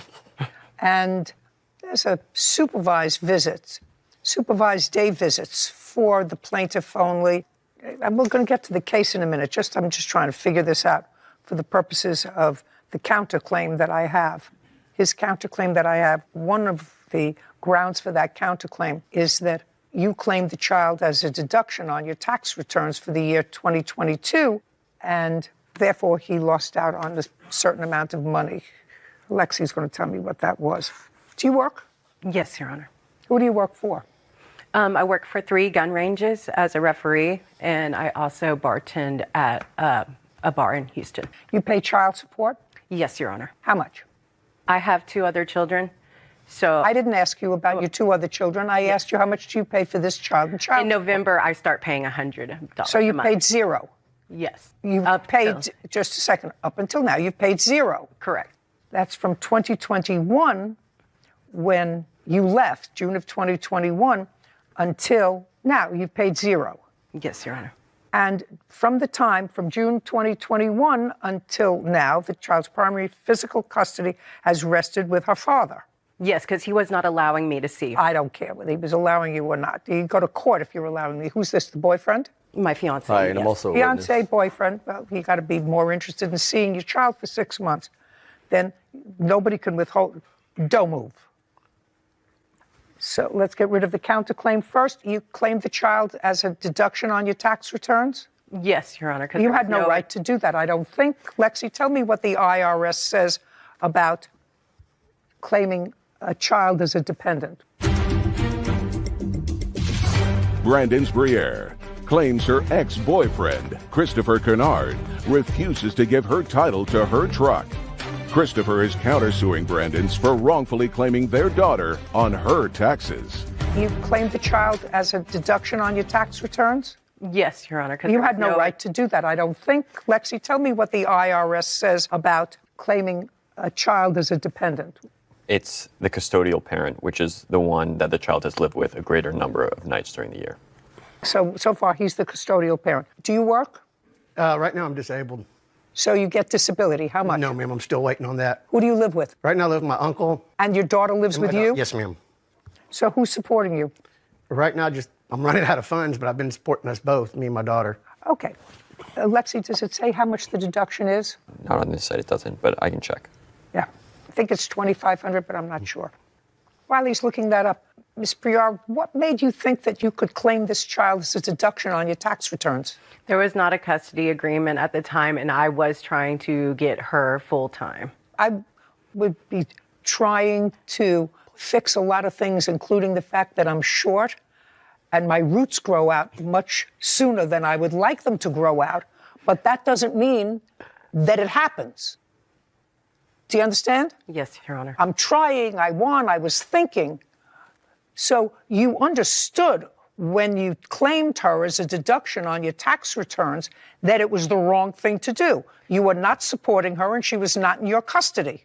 I did do some research on it, and so, but since there wasn't a custody agreement, we would flip-flop each year. So who said flip-flop? Why would you flip-flop? You're neither supporting her or does she live with you? Why in the world would you think that you were entitled to claim her on your tax returns? You're right, Your Honor. Of course I'm right. Hustler. Lexi, you're going to give me a figure in a second. I'm going to move on. Okay? So that's an easy for you, sir. You're going to get that money back. Thank you. Your claim is that you had a truck that you took. It wasn't your truck. It was a truck that was either in both your names or in just his name that you took when you left in 2021. You want the title to it. Yes. Okay. So in whose name is this truck? The title doesn't have a name. Title always has to have a name. Do you have the title to the truck? No, ma'am. It's in the broker's name still because $300 is still owed on it, which I didn't pay. So that way. Well, that's a lien. That's usually a lien. You have a number? It's $2,000 per qualifying dependent. Okay, great. Now, when was the truck purchased? Purchased it in 2020, 21? It was 2020, Your Honor. 2020. Now, she took the truck with her when she left, is that? No, ma'am. When did she take the truck? She left and my Toyota 4Runner was gone for 2 weeks, never called about our child or anything. That was in 2020 or 2021? When she left. That was in 2021? Yes, ma'am. Okay, so she took the 4Runner. Yes, ma'am. So you had 2 cars. You had this truck and a 4Runner. Yes, ma'am. When you left in 2021, did you, yes or no, did you take the 4Runner? Yes. What happened to the 4Runner? I brought it back the next night, in the middle of the night, and I left the keys in the in the cup holder because he had to be at work, even though I left. Just a second. So, sorry. So you took the 4Runner when you left, and according to you, you brought it back, and then you took the truck. Yes. What did you take the 4Runner for to begin with? Because I had gone to a meeting that night and for AA, and I went to a meeting and they gave me support to leave him because he was very emotionally. Would you please tell me what you took the 4Runner? Because I went to the meeting in the 4Runner. That's an answer. And you left. Yes. You didn't go back. You just left in the 4Runner. Correct. On what date? June 27th, 2021. Now you want to tell me what happened to the 4Runner? Be very careful. Real careful. What happened to the 4Runner? Yes, Your Honor. Be very careful. Yes. Really careful. Okay. I returned it the next night in the middle of the night. And in the same condition as when you took Yes. In the same condition as when you took it. Yes, You Your Honor. returned the 4Runner. Correct. And you took the truck. Yes, Your Honor. Why? Because I already had suitcases in the truck packed. Why didn't you just take the suitcases out of the truck and put them in the 4Runner? Because I drove the truck every day to work. He would drive the 4Runner, I would drive the truck. So that's why they were in there. But I took his car to the meeting. So you were planning. No. Yes. Yeah. So you were planning on leaving before you went to the meeting. If you packed your suitcases and left them in the truck and then went to your AA meeting and didn't return home, then you were planning on leaving him before you went to the meeting. Correct. I had him in there for about a month. Well, who was using the truck? Just you? Yes. Well, if just you were using the truck, I still am not understanding why you took the 4Runner. I'm not recalling that day either. I just went to my meeting and then... You're not recalling that? Right. I just remember... When she left, did she take the 4Runner? Yes, ma'am. And the truck had absolutely no suitcases or anything in it. Because I had just taken it to a mechanic several days before to have anything that was the engine block looked at. No, the radiator, excuse me. They were going to have to replace it. What happened to the 4Runner? She left in the 4Runner, and 2 or 3 weeks later, not days, she brought it back at 3 or 4 in the morning. The valves were shot. Somebody had been running it hard all night. Basically, she drove it for, I don't know, 2 days, a week. I can't remember the amount of time, but she burned out the motor. She didn't put any oil in it or anything. Where is that car now? I ended up selling it for $500 because I couldn't really afford it. 4Runner. Okay. And she took the truck? Yes, ma'am. Okay. And you want the title to the truck? Yes, ma'am. You have the truck? Yes. Who bought the truck? We did. We bought 2 cars in 2020 with our stimulus checks. We bought an F-150, the truck that I currently drive, and a Ford Escape that he wrecked during the freeze. And then he sold the Escape, bought the 4Runner, but he drove the 4Runner to work because his job was further than mine. So gas mileage, that's why I drove the truck. When you returned the 4Runner, was it the next day or was it weeks later? The next day. I have a witness. The fiance? Yes, he was witness to all of it. I don't care what he has to say. I don't care what he says. Okay. Brandon's Briere has accused her ex-boyfriend, Christopher Kennard, of wrongfully keeping the title to her truck. Christopher says Brandon's falsely claimed their daughter on her taxes. Okay. When you returned the 4Runner, was it the next day or was it weeks later? The next day. I have a witness. The fiance? Yes, he was witness to all of it. I don't care what he has to say. I don't care what he says. Okay. How much is the F-150 worth? Is it a F-150 regular cab? Crew cab. Crew cab. 4-wheel drive. I have the bill of sale right here if you want to see it. And the mileage? I have no clue. It's been a year she's been driving it, so. Let's put 250,000 miles on it. 22-year-old car, is that right? Yes, ma'am. Is it a King Ranch short bed, or Harley Davidson? Short bed. Actually, it's got a long bed, I'm sorry. And put it in poor condition. Poor condition. It actually does have a brand new transmission, radio. I was rebuilding it. As of 2021? Yes, ma'am. For a private party, it would be between $2,400 and $5,100. 2,400? $2,400, $5,100. Okay. Do you have the title to the car? No, ma'am. The actual person I bought it from still has the title. It's going to be a salvage title, and they had to pay $300, and I did not do that because of this going on. Perfect. Perfect. How much was the total cost of the car? I think I paid $3,500 for it originally. $3,900. $39. I'd like to see it, please.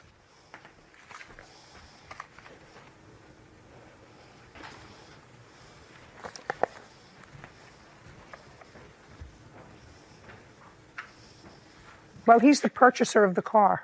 Yes, Your Honor. Mm-hmm. So when I had the money to go get the title, and I talked to the broker said I could get the title as long as Christopher comes with me and brings his ID, and we can write the title in my name, which he did agree upon. Then all of a sudden the taxes things came up, and so he said he wasn't going to help me. Okay. Mr. Kennard, if the plaintiff pays off the broker, which is what, $300 Yes, left, are you prepared to sign the title over to her? It's not her vehicle, so why would I want to sign my title over to her? I have text messages telling. The only reason she has the title, period, is she blackmailed me. No. I needed my child's birth. Just what I'm asking you is, we're talking about a truck that's been in her possession now for 2 years, right? Yes, ma'am. And we're here now, and I have to make a decision, right? So far, are we correct? Yes, ma'am. And it would seem to me smart for you to take everything that has to do with this truck out of your name. Yes, ma'am. Absolutely. Yes. Totally.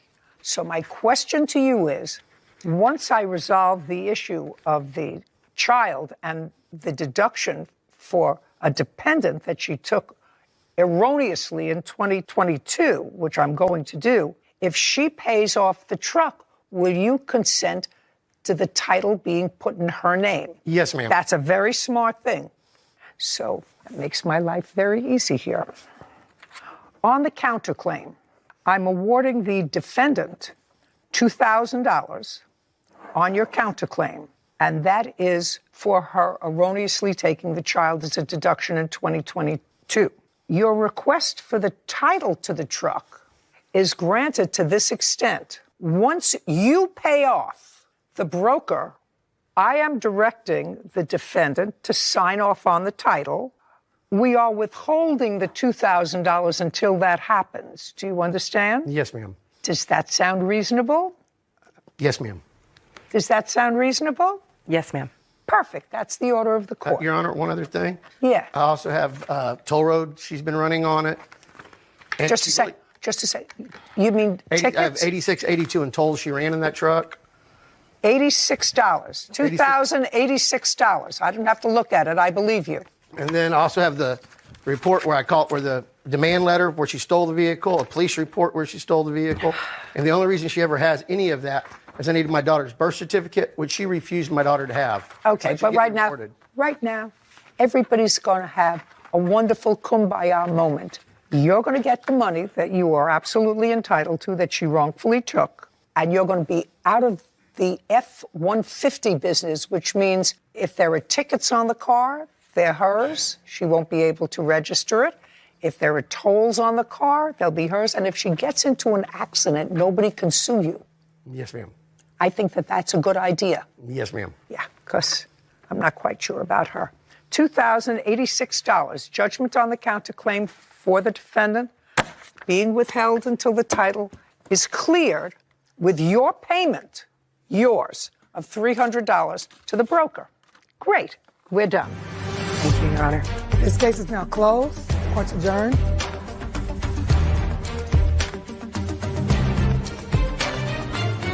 I am happy I get the truck. I would have liked to have seen her a little bit more embarrassed since she's such a bad mother and a bad person, but all in all, at least we can put this behind us. I wish she would have listened to a little bit more of the way he treated me and the lies that were coming out of his mouth. She literally showed up one night at 3 o'clock in the morning and took the truck with all my tools, all my equipment in it.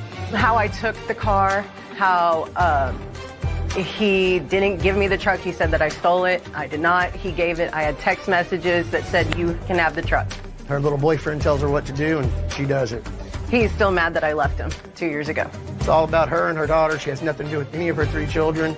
And she keeps coming. Every time she comes after me, she costs her daughter money. She doesn't realize that. I still think I had a right to because he withheld the child from me. And I was trying to get an attorney. And so that is the only reason, because I was trying to fight for my daughter and get her back. I just hope she goes away. I hope we can hopefully get along just for the child's sake. But other than that, I never want to see him again. At least she'll get arrested somewhere and I'll be done. You know, there was so much more to that case. The social part of it was so much, probably more compelling, because the plaintiff didn't see this child for 6 months.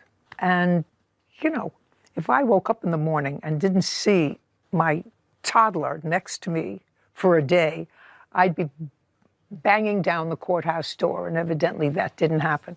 So it didn't happen because Child Protective Services was involved, and I assume Child Protective Services was involved for a reason. And in addition, there's supervised visitation. Supervised visitation usually means that there's some issue. And this was supervised visitation as a result of a mediation. Got to keep your fingers crossed for this 2-year-old. I think everybody left happy. What's your impression? I agree. Frankie Parker is suing his tenant, Miranda Miles, for the cost of a French bulldog.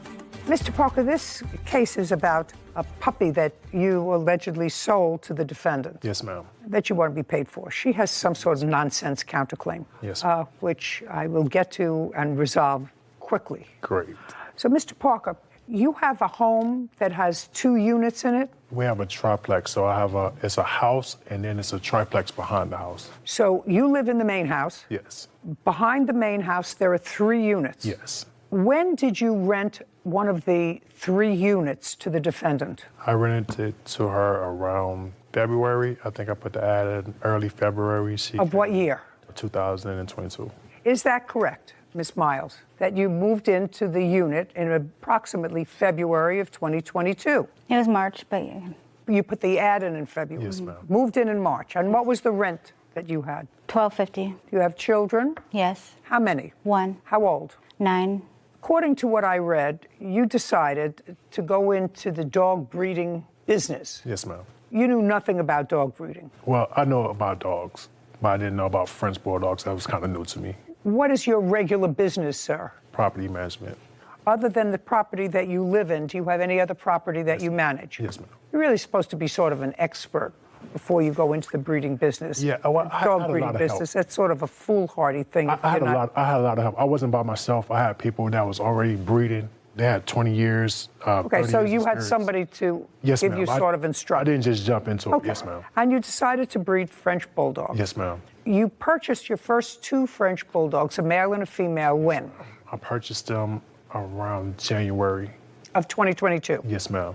And then you bought another one. Yes, ma'am. Another good When female. did you purchase the other one? I brought the other female around February. Okay, that's about the same time that you posted an ad for this unit that you moved into. Yes, ma'am. All around the same time. And that dog, I believe, based upon my recollection and my memory isn't what it used to be, I think the dog's name is Dolce. Dolce, yes, ma'am. How old was Dolce when you purchased her in February? She was approximately 3 months. How much did you pay for her? I paid $3,200 for her. And did you have AKC papers for her? Yes, ma'am. Now, according to your complaint, when the defendant moved in, she moved in March, she moved in with her 9-year-old daughter. The 9-year-old daughter saw this dog, Dolce, became attached to the dog, yes, fell in love with the dog, and the defendant agreed to purchase the dog. Yes, ma'am. And you acknowledge that you agreed to purchase the dog. Yes. In March of 2022, how much did you agree to pay Mr. Parker for the dog? When I rented the apartment, he's told me $2,500. He told you that's 20. not true. Now, He said $3,500. Miss. Frankie Parker claims his tenant, Miranda Miles, owes for the cost of a French bulldog. Miranda is countersuing for harassment and invasion of privacy. Miss Miles, I want you to think more clearly. Try to be clear. He had just paid $3,200 for the dog. I didn't know that. So, according to you, he agreed to sell you the dog for $2,500. Yes. And then he changed it to $35 when I moved in. Oh, so before you moved in, he said $25, but after you moved in, he said $35. Yes. Did you agree to pay him the $35? Yes. Okay, so now you have an agreed price of $3,500, which sounds more reasonable than $25 because he paid more for the dog. Yeah, that's not entirely true. I told her $5,000 at first. Okay. But we do a co-ownership, which brought the price down to $3,500. Okay. Right now, she agreed to pay you $3,500. Yes. She doesn't understand from co-ownership. You're talking about breeding down the road. Did you pay him any part of the $3,500? No. Okay, now let's go further. Are you still living in the unit behind him? Yes. So now that's March, April, May, June, July, August. Did you pay March's rent? Yes. April? Yes. May? Yes. June? Yes. July? Yes. And August? Not yet. Did she pay everything except August so far? Yes, but I had to take her to court to almost evict her to get the money. Okay. When did you start eviction proceedings? In what month? I started eviction proceeding in June. How much behind in rent was she? She was just that month, but she had been late 2 prior times. So. Okay. How late is late? Well, I give you a grace period up to the 4th. Sometimes it's like the 10th. Sometimes it was like the 10th. Yes. So we're not talking about months late. No, she was never, she always paid. When you took her to court to evict her for non-payment of rent, she came up with the money. Yes. Now, we're August 5th now. Did you pay your rent? Not yet. Honestly, I'm struggling. I'm unemployed right now, and he knows my situation with my bank and my account right now, and he knows why. I have no funds at this moment. Oh, but that's his business. I get it. See, that's his business. Do you work? Not at the moment. Why? Because I got fired. Why? Because I didn't have transportation, and I So you didn't go. Well, if you don't go to work or if you come late, then you get fired. Right, and I also have health problems that I've been going through as well. That is also, Miss Miles, not his problem. I know. Now, I'm going to go back to something that Mr. Parker said, because I think that it's sort of important for me to be able to resolve your counterclaim, because for sure you owe him the price of the dog, which you still have, correct? Yes. Did he discuss with you a co-ownership of the dog, which would mean that you would share the litters if the dog was bred? Yeah, he did. I wasn't very clear about it, but yes, he did, and I was willing to do that, so I was able to afford the dog. That's going to help me resolve the issue. And you gave him no part of the $3,500? No. So, do you want to tell me what your defense is to this? Because your counterclaim is ridiculous. I don't even remember what it is. For harassment, slander, invasion of privacy? He comes to my house, knocks on my door randomly all the time, every day. Then move. Just a second. Then move. He put cameras on all my neighbors. Listen to me. I don't have the money. Listen to me. Move. I don't have the money. Well, that's, again, not his problem. He wants his rent on time, and he would like to be paid for his dog. Right. Okay, let's move on to something that's viable. Okay? Let's talk about this breeding of the dog, which I think would be absolutely ridiculous. Have you taken the dog to the vet? Yes. Dog's gotten its shots? Absolutely. Okay. And other than the fact that you say you're not working, there's no reason that you're not paying him for the dog, which you originally agreed to. No. $3,500, judgment for the plaintiff. We're finished. Thank you very much. But, Your Honor, she's supposed to get full breeding rights. I'm not giving her full breeding rights to anything. She can't take care of herself or her 9-year-old. She has no money. How is she going to breed a dog? We can't do the co-ownership. No, well, you're not doing a co-ownership, sir. She just bought the dog for $3,500. Period. That wasn't the agreement. Just a second. You keep the papers. Do you understand? Okay. Do you keep the papers? She doesn't get the AKC papers. Okay. She keeps the dog, which means she's going to take care of the dog, get it spayed, do whatever she's supposed to do with the dog. Okay. You get $3,500, and don't make deals like this again. Do you understand? Yes, ma'am. Great. This court is adjourned. I wanted either to have the full dog and no co-ownership, but I guess it didn't work out for me. You know, I was trying to get the whole amount so we won't have to do a co-ownership anymore. So you can either get the dog, the whole rights to it, or just pay me out. I think he was trying to help me pay for it, and that's why he said the co-ownership, because I was unable to pay for the whole $5,500. The whole rights to it, or just pay me out, you know. I think that's what he was trying to do. But I think overall the judgment was fair. We live next door, so we have to. I hope that we can actually do this together, and we're good. Me and him are good. I hope it does run smoothly and we don't have any more mishaps. The case itself was easy, Sarah. Promised you buy the dog. Your daughter is in love with the dog. And you say, well, I can't pay for it. This time, the dog's attached, and he seems like a very, very nice man. But we had 2 little Maltese dogs once. I don't know if you remember them. I remember the story. Do you remember the story? You were too young to remember the dogs. They were two little yappy Maltese dogs, and we thought it might be an interesting experience to breed them. Oh, yeah. And Two New York City judges. Two New York City judges decided that it was the worst experience. First of all, I remember after, and I think we had two or maybe three in the litter, and I couldn't leave them home. So I would take them in a box in my car to the courthouse and open the drawer and keep them in the drawer so that I could feed them, because this mother that wasn't a very good mother for the dogs, and she didn't want to be bothered feeding, so I had a bottle that they had to be fed every 2 hours. Oh my goodness. They were It's a full-time job. It was a full. You get involved. It was a when full-time it's job. That's it. But it was our last time. You really have to know what you're doing. Otherwise, Educated. it's really not fair for the dogs. That's one of the reasons why she did not get the AKC papers, because she's having a hard enough time taking care of herself. But now she has a pet that her 9-year-old and her can enjoy, and that's the end. Kevin Free for Vet Bills. Court come to order. All rise. Have a seat, please. Hello, Judge. Case number 2064, Singleton versus Free. Thank you. You're welcome. Ms. Singleton, your case is relatively simple. It is your claim that the defendant's unleashed dog bit your dog. Yes, ma'am. And you incurred vet bills, and you want Mr. Free to be responsible for them. That's correct.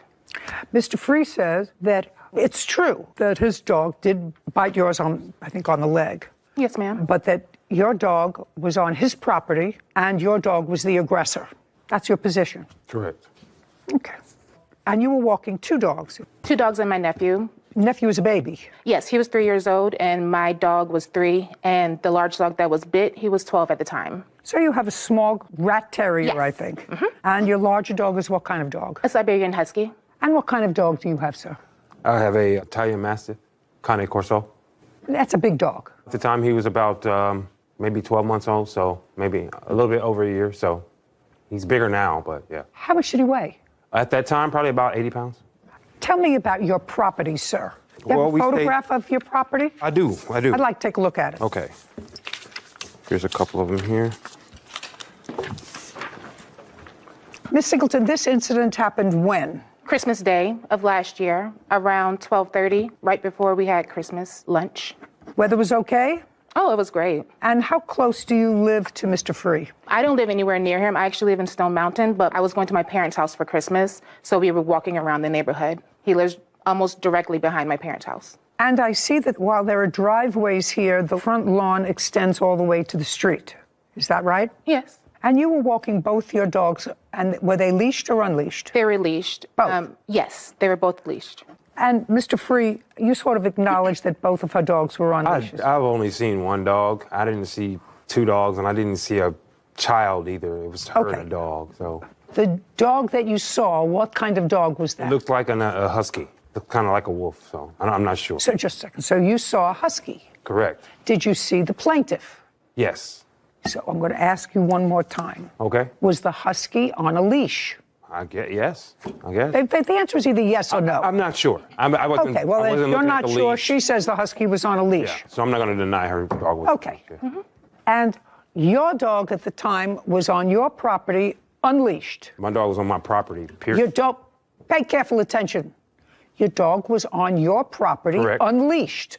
Correct. At 12:30 on Christmas Day, what were you doing? I was putting up a basketball goal I had just bought for my children for Christmas in the front yard with my dog next to me. Okay. What I want you to do is this a picture of your house? That's a picture of my house from the other side of the street, correct? That's fine. This is a picture of Yes. your house. Yes, it is. The answer is yes. Kevin, what I'd like you to do is take this photograph to Mr. Free. I want him to take a Sharpie. Do we have a Sharpie? Something. Okay. I have a pen. You have a pen? Yes, ma'am. And tell him to make a circle where he was and an X where he saw for the first time Miss Singleton and her dog. Okay. X where you were, just Okay. where you were, you personally. Okay. And put a circle, the place where you saw Miss Singleton for the first time. Okay.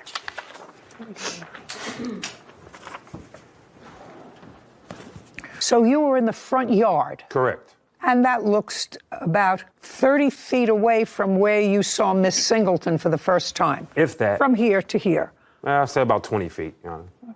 It's not as big as it looks on that picture. It's pretty small, Your Honor. I would say it's about 30 feet from where you put the X. It's all the way past the house. You're at the one side of the driveway. You have an entranceway to your house. Correct. And then you have, is this front a living room? Yes, it is. A living room, which is past that. And where you made a circle, which is a very large circle, is probably 10 feet away from the edge of the house. Yes, that's where I know. So I said it's about 30 feet away. Okay.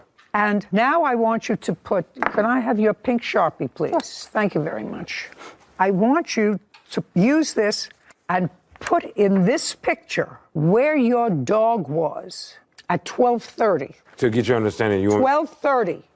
I want you to put a mark where your dog was immediately before you saw Miss Singleton and her dog. Before, thank you. You're not going to be able to see. Okay, great.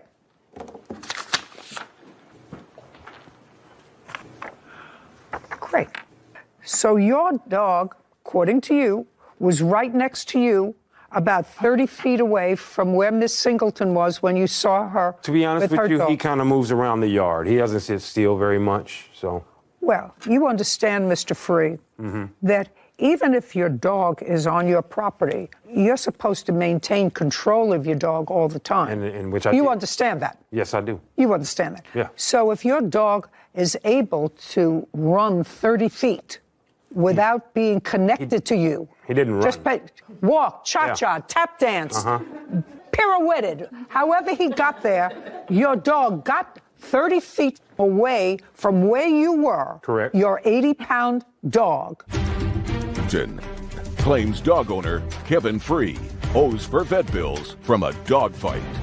Now, Miss Singleton was walking with her other dog and a 3-year-old. I want you to process that into your mind. And this is a 12-month-old, which is still a puppy. You know, still a puppy, but at 80 pounds... Your Honor, there was no 3-year-old. I didn't see a 3-year-old. Just a second. Okay. I don't care what you saw while you were busy putting together something for Christmas in your front yard.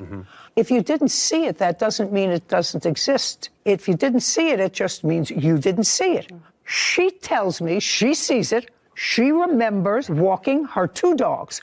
You only remember 1. She has 2 that she was walking at 12:30 Christmas Day. The fact that you only saw 1 means you weren't paying attention to where your dog was. Or they wasn't there. Well, that's pretty stupid, Mr. Free. I mean, it doesn't make sense to carry 2 dogs and an infant down a neighborhood you don't even belong in. I mean, you don't know from. Mr. Free, they're only going to take 1 voice.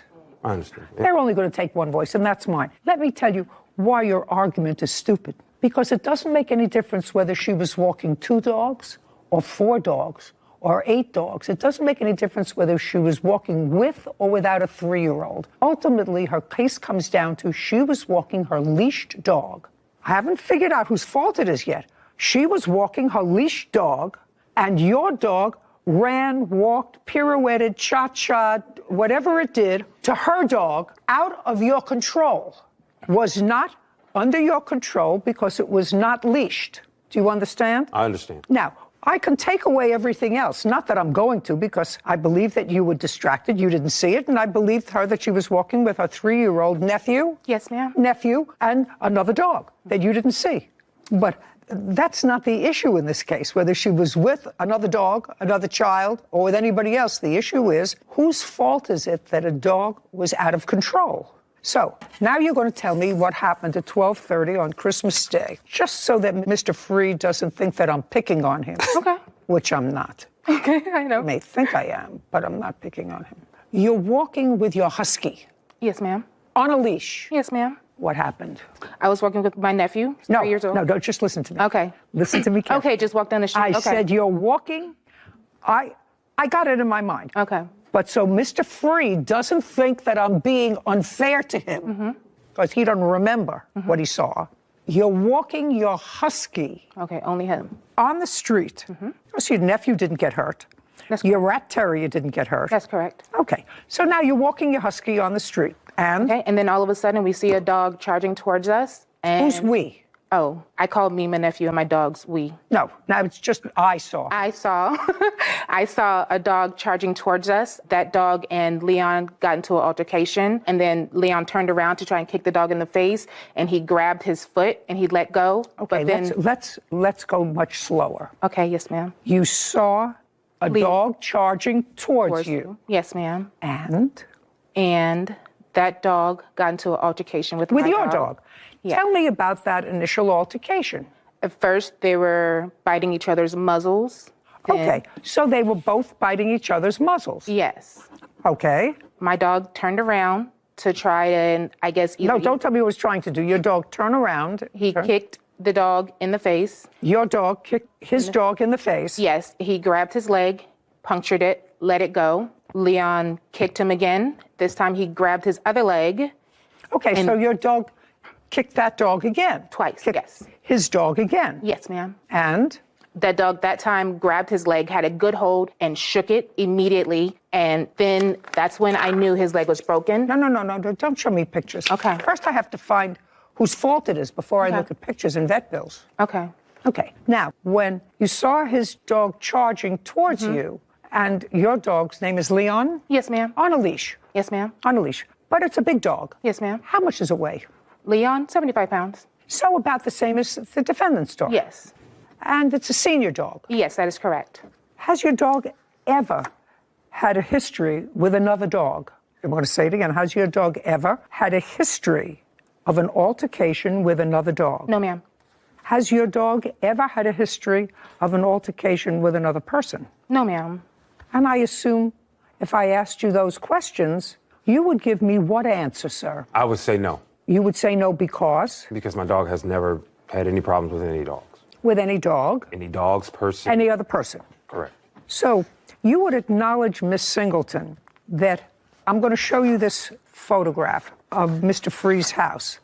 And what I'd like you to do is show me where, according to you, let's get her a different color pen. Do we have a different, well, we have, that's This is blue.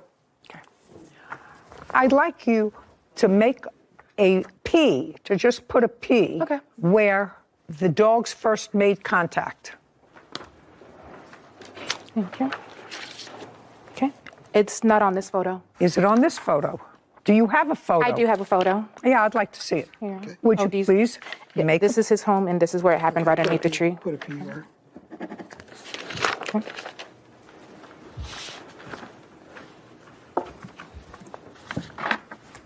Oh, so what you're saying is, where you put the P, that the dog was in the street. Yes, ma'am, that's correct. Were you in the street? I sure was. I would like you to put a D in this picture where you say, did you see Mr. Free? I did not until he came and retrieved his animal. Did you see where he came from? No, ma'am, I did not. Did you see anything being assembled in the yard? Once we were leaving, yes. And what did you see? A basketball goal. A basketball goal? Yes, ma'am. And is that what you were putting together, Mr. Free? Yes, ma'am. Would you show me where that was, please? Okay.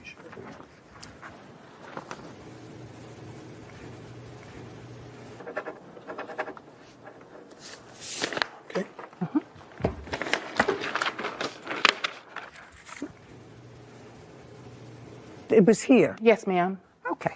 Now, Mr. Free, you're putting something together. The first thing you hear is a kerfuffle, some sort of a... No. What do you hear? Claims dog owner Kevin Free is responsible for injuries after his dog attacked her dog.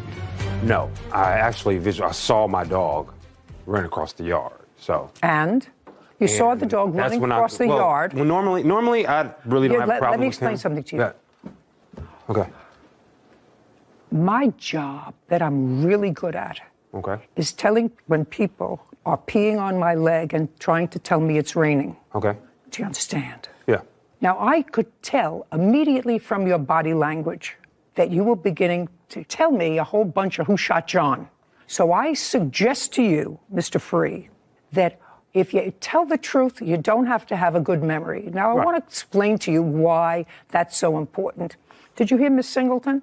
Miss Singleton actually said that her dog nipped yours in the face. Correct. She said that. Correct. She didn't have to tell me that. She said her dog not only nipped your dog in the face because they were fighting muzzle to muzzle, but afterwards kicked your dog twice. Do you understand? That's what she said. I heard that, yeah. That's what she said about that.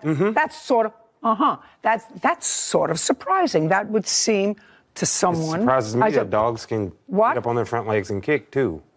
So I don't know what she's saying to you, but I don't know. I didn't see any kicking. Listen to the fight lasted like 3 seconds. It wasn't.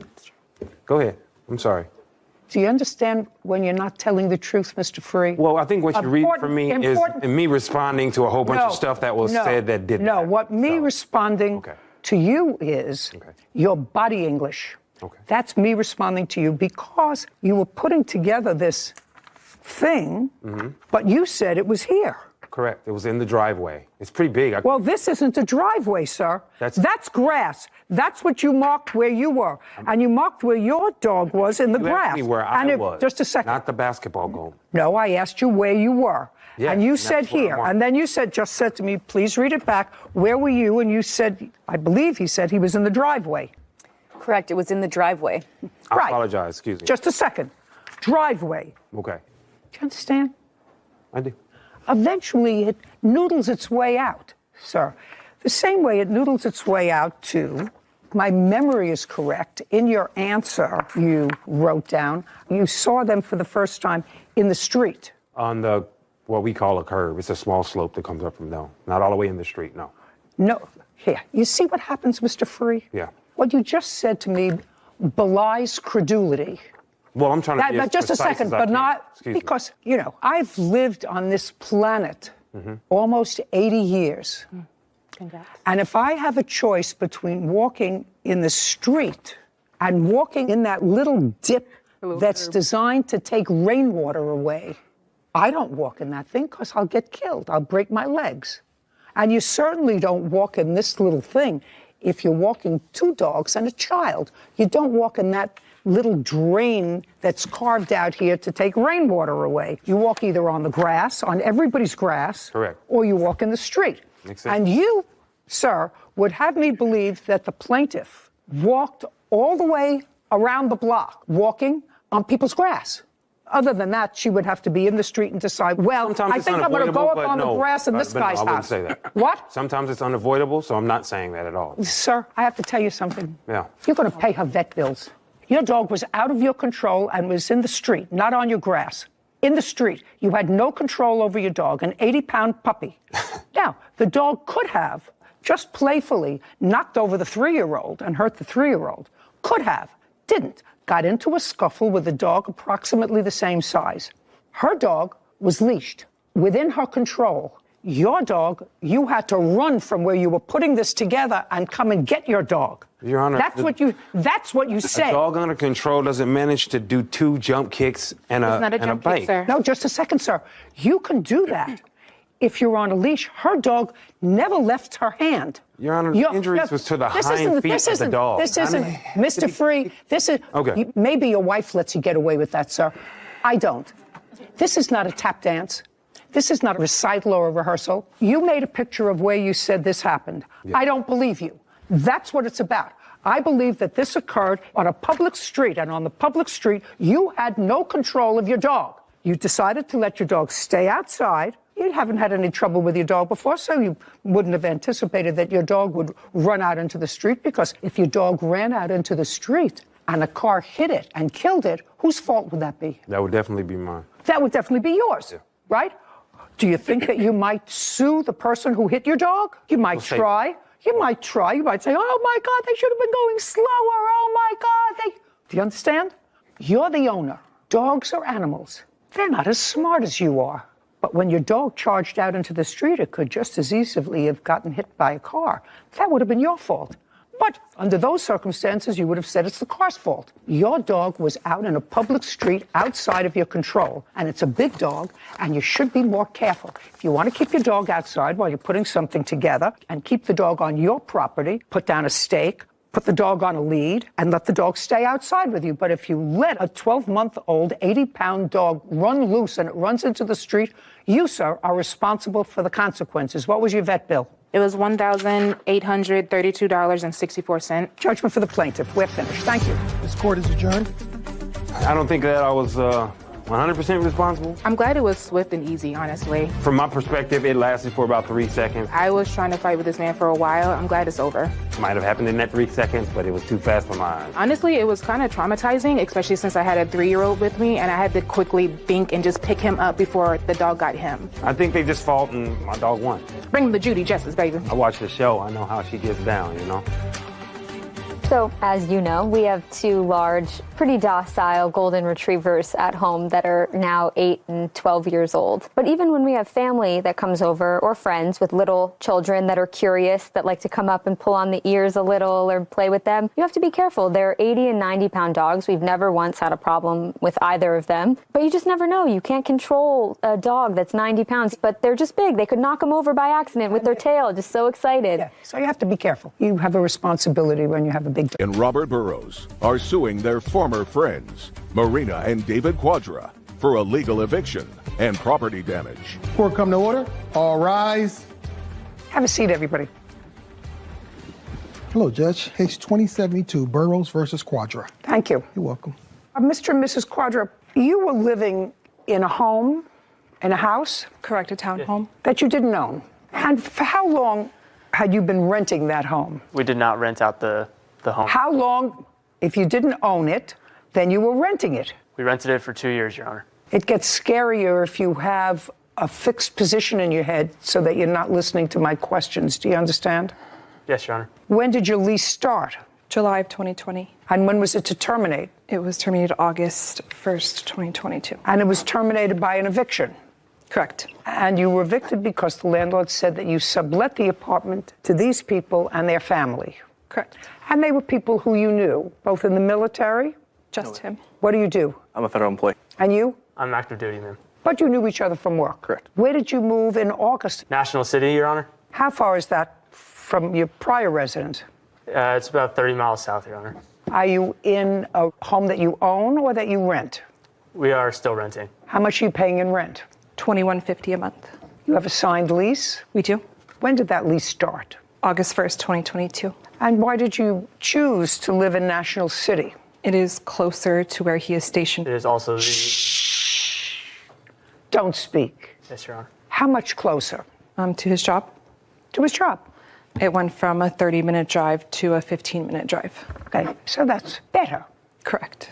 You were evicted. You were served a notice of eviction on what date? They let us know a month before August. They gave us a 30-day notice. Now, did the plaintiffs have any furniture in the home that you were evicted from? Prior to us being evicted, yes. Yes, prior to your being evicted. And what furniture did they have? 2 dressers and a bunk bed. Anything else? That's as far as furniture. And what furniture did you have in there prior to being evicted? A full living room. And when did you move that out? On what date? The 30th of July, 2 days before our moving date. So you moved out all of your furniture? Correct. And how much were you paying in rent in the place from which you were evicted? $25.95. Oh, I didn't write that down. How much were you paying in the new place? The place we are in now, $21.50. So you're paying less rent? Correct. It's substantially smaller. And substantially closer to his place of employment? Correct. Good. Now, do you want to tell me your version of how they came to be living in your house? We received a call one night. It was very late, 10 p.m. Robert was very upset, crying. He had nowhere to go. He? Correct. Robert had nowhere to go, and Kelly was asking for a divorce. He asked if he could crash on the couch.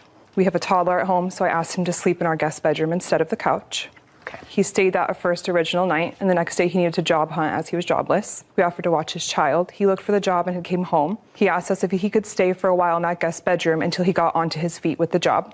He offered money to just help out with utilities and how much? $1,000. $1,000 a month? No, just $1,000. And our words, when he had asked, and we asked him, how long do you think it will take you to get on your feet? It was just a couple weeks.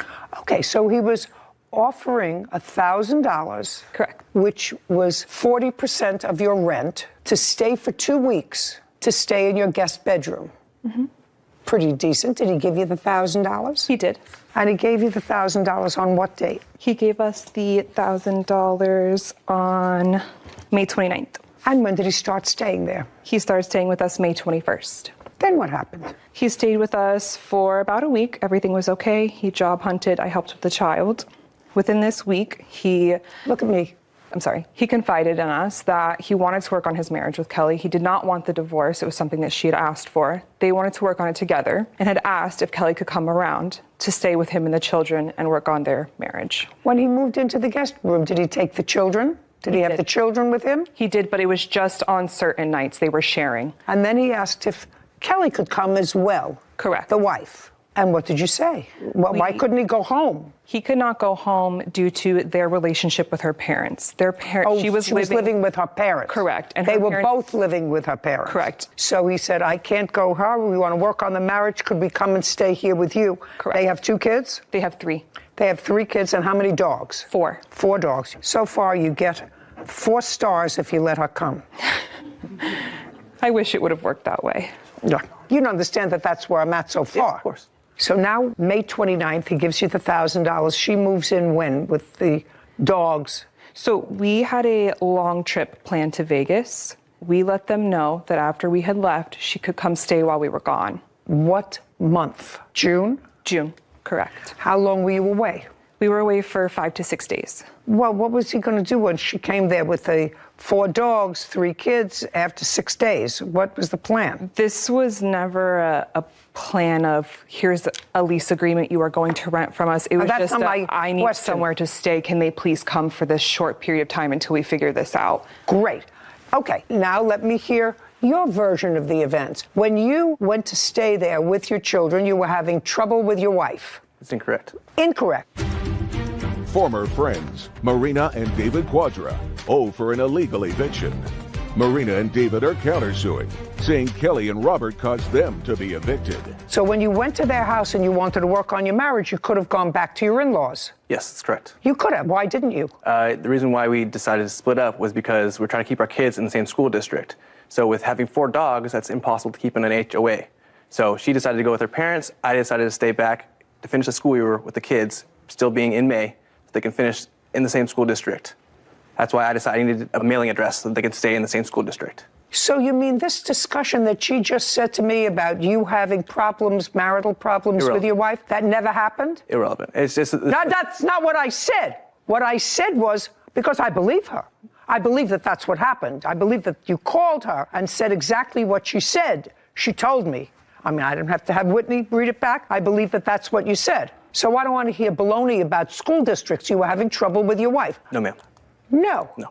And you didn't tell her that. We had been moved out of our old place of 6 years in El Cajon, and we were trying for 6 months to find a new place. So yes, it does put a lot of stress on a relationship, but we did not have any marital... Mr. Burrows, you know what my strong suit is, and there's no question that the cameras just caught your face. My strong suit is being able to spot a lie from a mile away. And I'm telling you that there's no question that you called her late at night and said, I'm having trouble with my wife. She asked me for a divorce. Can I come and stay with you? There's no question that whether it was true or not, I don't know, because clearly you're a liar. So maybe it wasn't true, but that's what you told her. Your Honor, may I speak? You want me to call your parents? Please do. Would you like me to call your parents? I'm just asking you, would you like me to call your parents? No. Of course not. That's an easy thing for me to do. Part of what was going on was that we lived in our home for 6 years and the homeowners had moved back in, and so they asked us to leave, and we had been actively searching for a home. So yes, it did put a bit of a strain on our marriage, and I took my dogs with me so that I can keep my operating business at my parents' house because I am a dog boarder, dog sitter, and I did not want to shut my business down. And during this time, tensions, little things happening at my parents' house. So I said, you need to go see if you can rent a room or find somebody that can help you in the meantime till we can actively keep searching for a place for our family. We tried 5 different homes and we didn't. I don't care. What I said to your husband was he lied to me. Because there's no question that he called, and whether it was true or not, that he said to your friends, I need a place to go. Do you have a place that I could stay on the couch? There's no question he said that to her. That is true. Yes, that is true. Okay. Well, then I want you to introduce your husband to the truth. Is it true? It's something that he hasn't met, because that's not what he told me what happened. Correct. So that was a mistake of his. That was a mistake. And you know what happens when you lied to me once? Your case is dismissed. Because what you're suing for is being evicted, and you go, blah, blah, blah, blah, blah, blah, and emotional distress. You lie to me once, your case is dismissed. Now, we're going to come over here. You have a counterclaim. Your counterclaim is money owed for property damage. Correct. And for damages for eviction. Because what happened was your landlord evicted you because she comes with her 4 dogs, 3 gerbils, 2 parakeets to your house, and the owner of your condo doesn't want her any more than the owner of their last condo. Of course. Didn't want them. Got to save your money, buy your own house, so you can have as many dogs and parakeets as you like. You moved into a place that's nicer? Absolutely not. Tell me what the papers said when your landlord notified you of the eviction. Do you have them? We do. I'd like to take a look at them. Yes, no problem. There was also in that piece of paper a $250 fine through our HOA from the whole commotion that he caused the day of asking them to leave. Just a second, you were a month-to-month tenant? Correct. You didn't have a lease for 2 years. You were a month-to-month tenant? We had a year lease, and then when the year was up, we moved month to month. They didn't evict you? No, they just gave us, they asked us. Just a second. Your lawsuit is for damages, punitive damages for an eviction. You weren't evicted. Well, we were asked to leave if we... No, they just decided not to renew your month-to-month lease. Due to the... I don't care what it was due to. Listen, if I owned a property and you let 3 kids, 4 dogs moved into my condo for 6 days, I wouldn't renew your lease on a month-to-month basis either. I don't care whether they were there for 2 days, 4 days, a week, or a month. You understand? Understood. Okay, so there was no eviction. So the punitive damages for that, forget it. Money owed for property damage. When they moved out, what did they damage? And how much did it cost you? There was a hole in the molding from moving the dressers down our stairs. They bonked it, bringing it out angrily because they were mad that we asked them to leave. We have the letters from our landlord stating everything that they had to deduct from our deposit. Just a second, a hole in the wall. And how much was the hole in the wall? The molding was... No, just look at the paper and tell me how much was the hole in the wall. The painting was $180 and the molding repair was $200. How? Did you damage the molding when you were moving a dresser out of the house? Not that I'm aware of. Okay, not that you're aware of. You want to try the truth now? Was there a hole that you created moving a dresser out of the house? When David and I were moving our dresser over the stairs, down the stairs. Who's David? The defendant. So you were moving out the dresser with him? Careful, introducing you to the truth. Did you move the dresser with him? I did help move the furniture. Your case is dismissed. The counterclaim likewise is dismissed. We're done. Thank you. This court is adjourned. I take it as a win. The initial suit was them against us. Their suit got dismissed. We lost a lot of things and a lot of wages. That was just us being good friends. We definitely learned our lesson. We will never help another crying husband on our doorstep claiming divorce again. People that are offering to be nice to you in times of need don't charge you. They kind of cried, oh, marriage and divorce the whole time, knowing that we're young and married. It's something we take seriously in our lives. We're still trying to build our lives back. I should actually make a party to introduce all those people to Mr. Truth. I agree. There's a lot of mismatch. Doesn't make sense. If you're going to stay with a friend for a few days, you don't bring a bunk bed and 2 dressers. No. I've stayed with friends for a couple days, long weekend. You bring a bag with some clothes. Even with your kids. Yeah, you don't bring furniture. You don't bring any of that. So there's a lot of discrepancies. Things that didn't make sense. If it doesn't make sense. 31, Deanna versus Everson. All parties, please step forward. Caitlin Dion claims her former employer, Scott Everson, breached their contract to buy her baby shoe business. All right, what looks to be a complicated case actually is merely just a contract case. Miss Dion, you had a side business of making baby shoes, and I assume that those are the baby shoes. Yes, it was a full-time business. The defendants had a children's clothing website, and they became familiar with your baby shoes, and they were interested in buying your business. You entered into a contract wherein I believe that they agreed to pay you $30,000 for the business. Is that correct? That was the asking price. There was never a written contract signed. That's incorrect. Just a second. You entered into a deal for $30,000 and an employment contract without a written contract? I have the written contract here, Your Honor. Oh, yeah. I would say goodbye to you all if there wasn't a written contract. There was a draft of a contract, the terms of which changed numerous times over the 2 years. You can't change a written contract. Was it a written contract that was signed by both parties? No, it was never signed. He refused to sign it, even though he was the one that wrote it himself and emailed it. Former employer Scott Everson breached their contract to buy her baby shoe business. Well, then there was never a meeting of the minds. May I see that? This is going to be a much easier case than I thought. That's also incorrect. I have audio. Just a second. This is going to be a much easier case than I thought. That's the latest draft of an agreement of which there were several drafts prior to that. Listen to me, sir. It doesn't make any difference to me. She's suing you because you paid her pursuant, I assume, under this non-contract, according to you, $31,000. That was both for a piece of her business and for her staying on for a period of, 4 months, 6 months? That was never agreed to. Neither was the $30,000. Do you understand? You can't have it both ways, It's a Ms. Dion. case. It's not complicated. It's very simple. You didn't have a written contract. If you had an oral contract, that's one thing. I do have that, actually. I have audio that we can play right now telling him that he promises to pay me $30,000 regardless of how long I worked for him. Just a second. The original deal that you had was for $30,000. There was actually an original deal that was much more than the contract he took months to change to sign. There's no question that under the terms of what you both thought was reasonable, you agreed to accept $30,000 from him for the business, and you would stay with the business for a period of time, either 4 months or 6 months. I'm not exactly sure what it is, but that is totally reasonable because he wasn't in the baby shoes business. According to your complaint, you were going through some marital difficulty, you were going through other major problems, and you called him within the period that you were supposed to be working for him and said, this is too much for me, I can't do it. I read your complaint. Do you understand? That's a breach of your contract. If there ever was a contract, that was, listen to me carefully. Look in the contract, it says that he would take away $400 per week that I did not work for him. This is not, listen to me, Ms. Young, listen to me very carefully.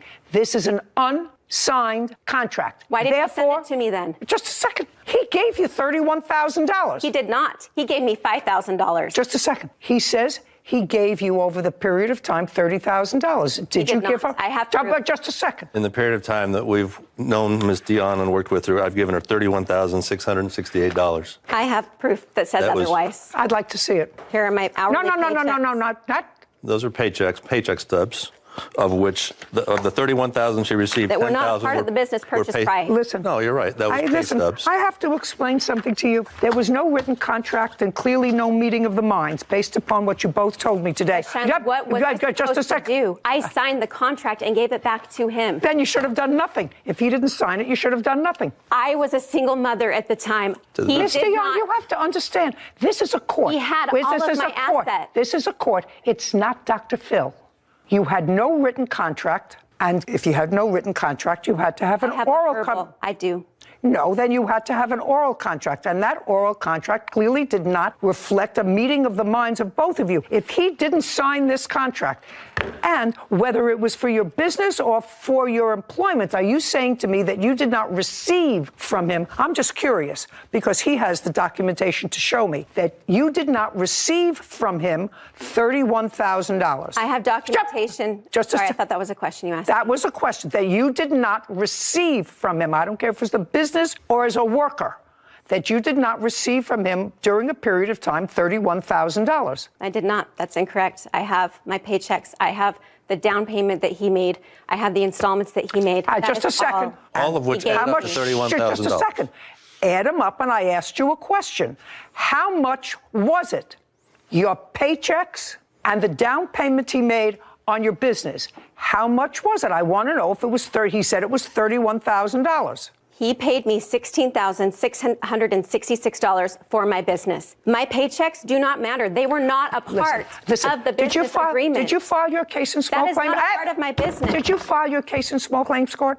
Yes. Working hourly was not a part of the contract. Pay careful attention to me. If you filed your case in small claims court, I'm going to give you an opportunity to go back there. If you think you have a case, I do not. I do not believe that there was a meeting of the minds when there's a contract unsigned for over $10,000. That's absolutely ludicrous. As long as I'm comfortable with the fact that you got paid during a period of time, $30,000, so that you worked and you got paid. The contract for the sale of the business, as far as I'm concerned, was never consummated. I'm going to let you go try to explain your position to a judge in either Superior Court, because I don't think small claims courts hear cases up to $10,000. I don't know where you're from. Where are you from? It's actually $11,000. Utah. In Utah. Well, go back to Utah. This case is dismissed without prejudice. We're done. This court is adjourned.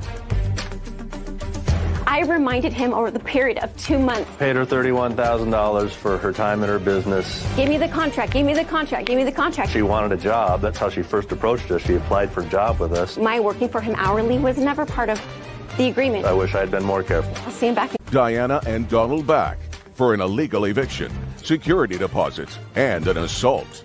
Court come to order. All rise. Have a seat, please. Hello, Judge. Case 2085, Schumann versus Back. Thank you. You're welcome. Mr. Schumann, Yes, Your Honor. I assume this is your wife? My girlfriend. Girlfriend. And my son, Blake. And your girlfriend is here just for moral support? She wasn't living with you in the house? She wasn't living with me, no, but she was. Sit down. I was a witness. Sit. A part of it. Sit down. Big part of it. She was not living at the house? No. Just you and your son? Yes. And you were tenants of Mr. and Mrs. Back for how long? I think it was 6 years. Starting when? When did I sign the lease? August 2016. Don't help him. Okay. Yeah. Sorry. Yeah, 8/1/16. And which unit do you rent? Because they also live in the house. Yeah, it's 3 floors. I have the middle, and the top is just a little loft. Comes with a little loft. And did you move in there with your son? No, in the beginning, no. He wasn't with me. Was it just you? It was just me. And when did he move in? Probably 2 years later. 2018? Yeah. How old is he? He's 15. Now, in 2016, everything going well with your landlord? Yeah. Same landlord? Yes.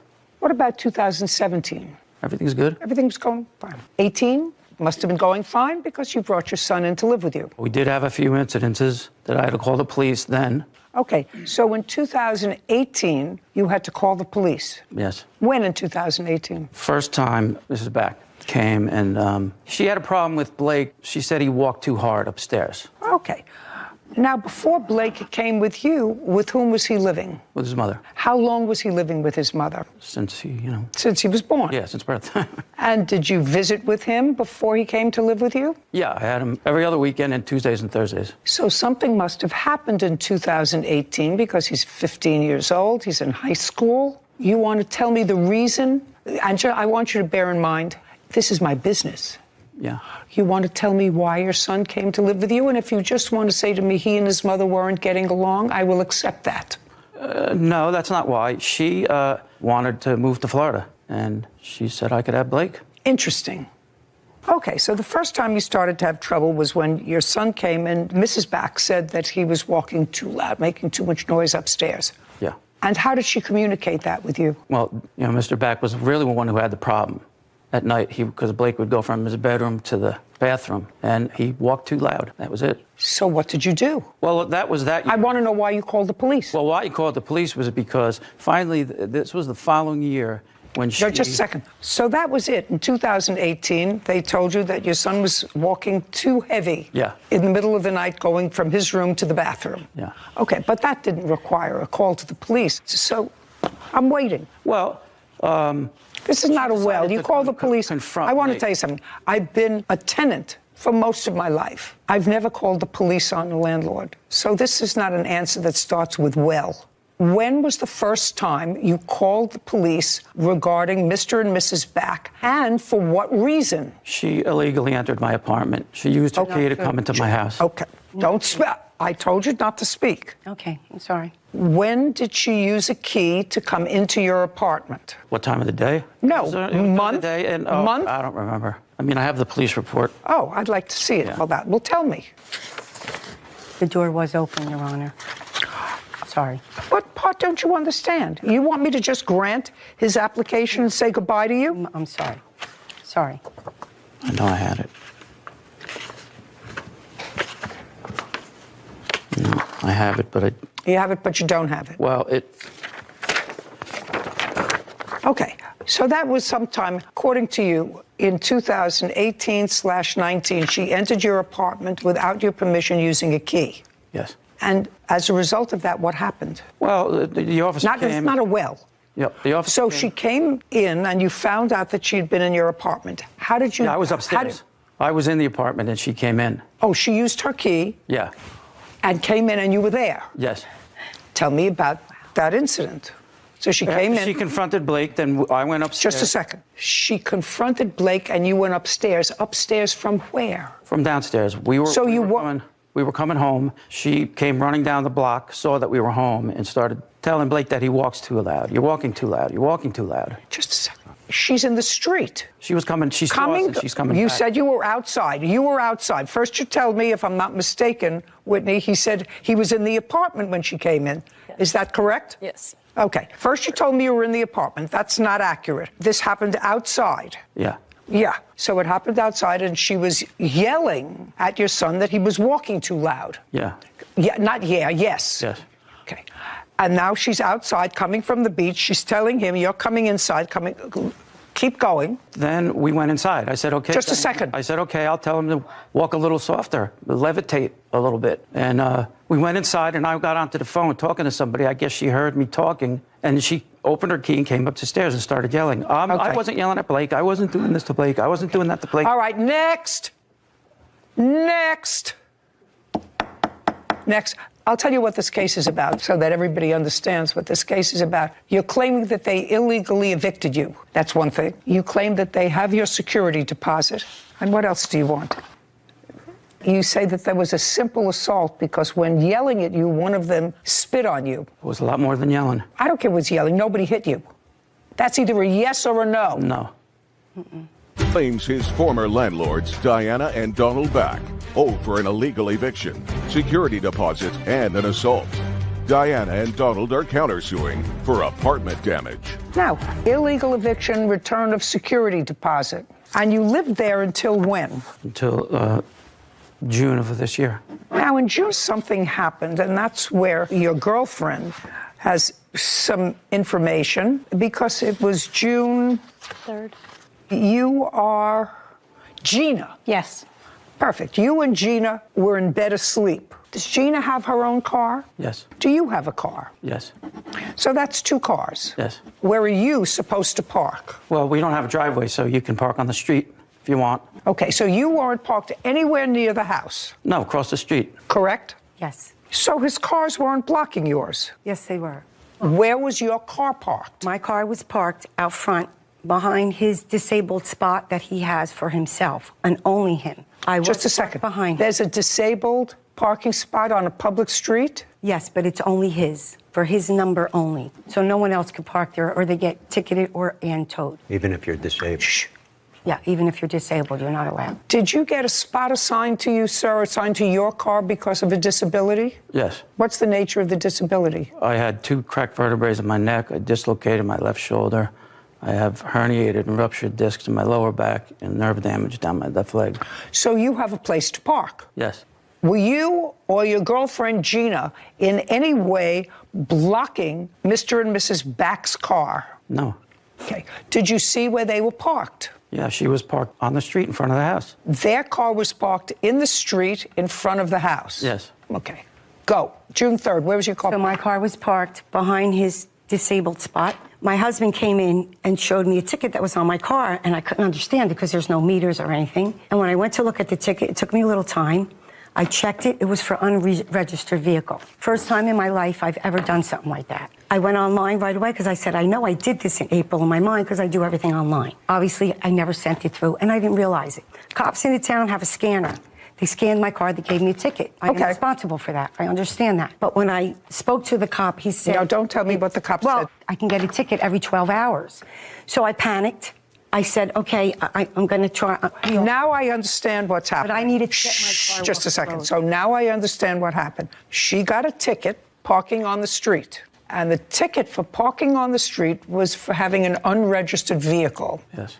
Your car was not parked in your designated handicapped spot. Instead, you and Gina were parked in the street. Yes. So she came to you to ask you to take your car and put it in your handicapped spot so that she could park in the driveway. No. Well, we just asked for, just needed one of them. Can you see Just a look sec. at this picture? Just a second. And then you'll understand what I mean. You asked one of them to move their car? I tried to just get in touch with both of them at this point, just get their attention. You said, Miss Back, no to me very fast. I want you to listen to what I said. To go in. There's six parking spots on this lot.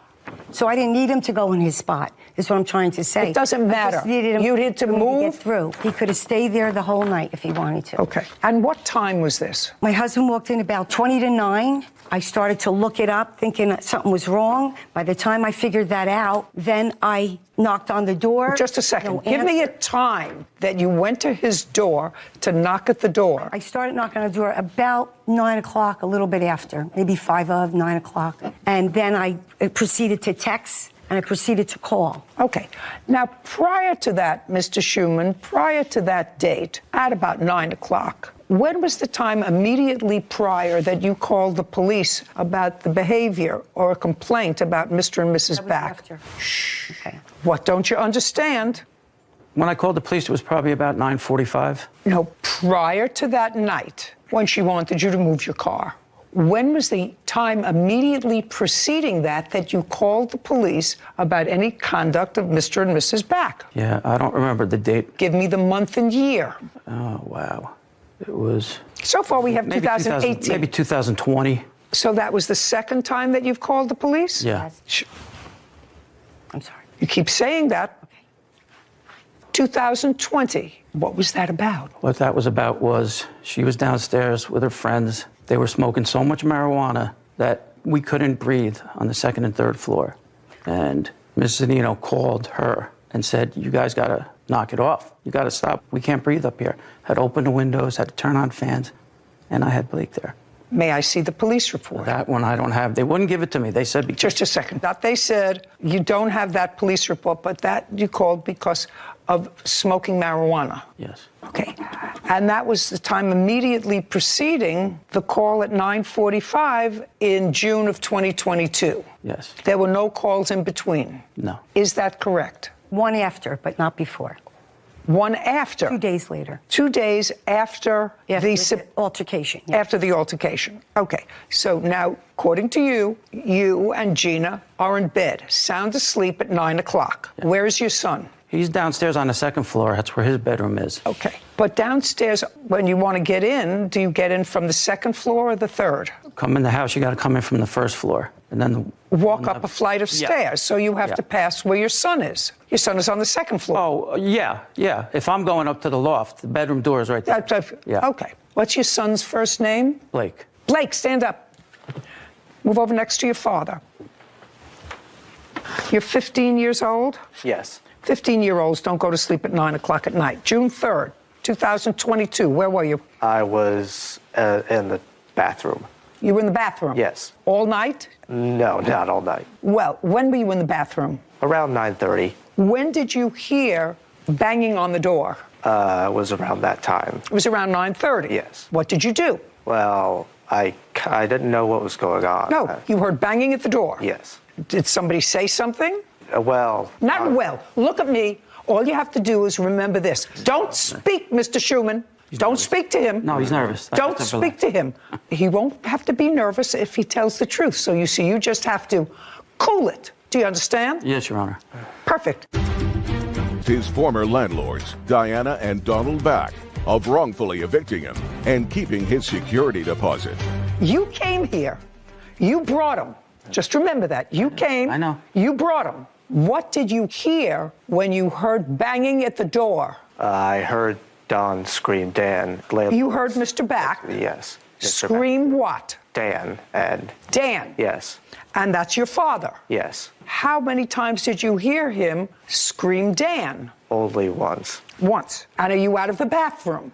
Well, I did. That's not an Sorry. Are you out of the bathroom or still in the bathroom? I'm still in the bathroom. Okay, so you're still in the bathroom. Yes. Was the door open or closed? Closed. Closed. So behind a closed door in the bathroom, you heard Dan from the floor below. Yes. Dan. Now, what did you hear after that? Is not an answer. What did you hear after that? Dan. Now, you knew somebody was looking for your father. Oh, well, I panicked, sort of. You panicked? Yes. Because somebody was looking for your father and you knew it was the landlord? Yeah. You knew it was the landlord? No, I didn't. You just told me that... I thought someone was trying to break in.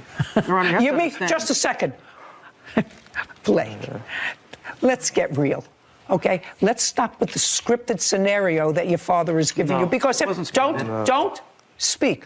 Because at 9 o'clock at night, if somebody is banging at the door and calling your father's name, then it doesn't sound like a break-in to me. If somebody's banging at my door and somebody is yelling out, Nana, Nana, I know they're not trying to break into my house. It wasn't. Do you banging understand? at the door. Do you understand? It was the whole house was shaking. Okay. The entire house. Mr. Schuman, I'm not speaking to you. Do you understand? You brought this ridiculous lawsuit. You brought this ridiculous lawsuit. The truth has to be told. I can't tell. Just a second. Because they're lying. Mr. Schuman, No, you're lying. Mr. Schuman, you brought this ridiculous lawsuit, except for one thing. I'm finished with you. Sit down. Your Honor, I wasn't even the one who called the cops at first. Just a second. The neighbor across the street called first because... Mr. Schuman, you have a police report? Yeah. Then I'd like to see where the neighbor across the street called the police. Yeah, that says it in Just a second. I'd like to see it. He also called. Shh. Okay. Yeah, when I called, they said someone else has already called. Give this back. Give this back. They don't understand not to talk. All right. I'm about finished with you.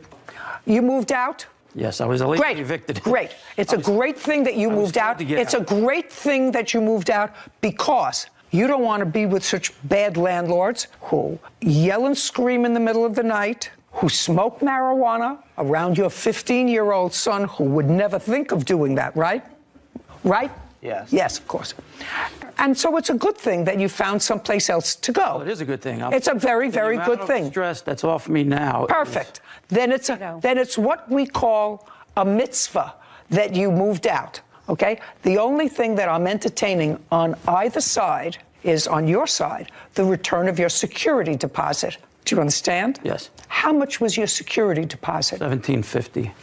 When you left, did you get any of your security deposit back? No. What date did you leave? It was the last day of June. So it was June 30th. And you paid June's rent? Yes. So now you're going to have to explain to me, Mr. and Mrs. Back, and I think I'm going to go to Mrs. Back, why you kept their security deposit. Well, Your Honor, he signed a lease when he first moved in. Just tell me why you kept their security deposit. Because he was asked to give me 60 days notice, written 60 days notice. Forget it. There are people who call the police on you all the time. You're going to get down on the ground, kiss the ground, and say, thank God for they're not in my house anymore. Do you understand? Do you understand? Kind of. He's happy. What do you mean, kind of? Well, what do you I wasn't mean, ready for the change at the time. That's why I always ask for 60 days notice. Oh, you sound ridiculous. I'm sorry. You sound ridiculous. Do you understand why she sounds ridiculous? You had very, very bad experience with your tenants. Police were called. I don't know. I've lived in places all my life. Police were never called on me as a tenant. I never called police on a landlord. Out there in the near audience, I want to know how many of you ever called the police about your landlord. Raise your hand. I just want some idea. Raise your hand.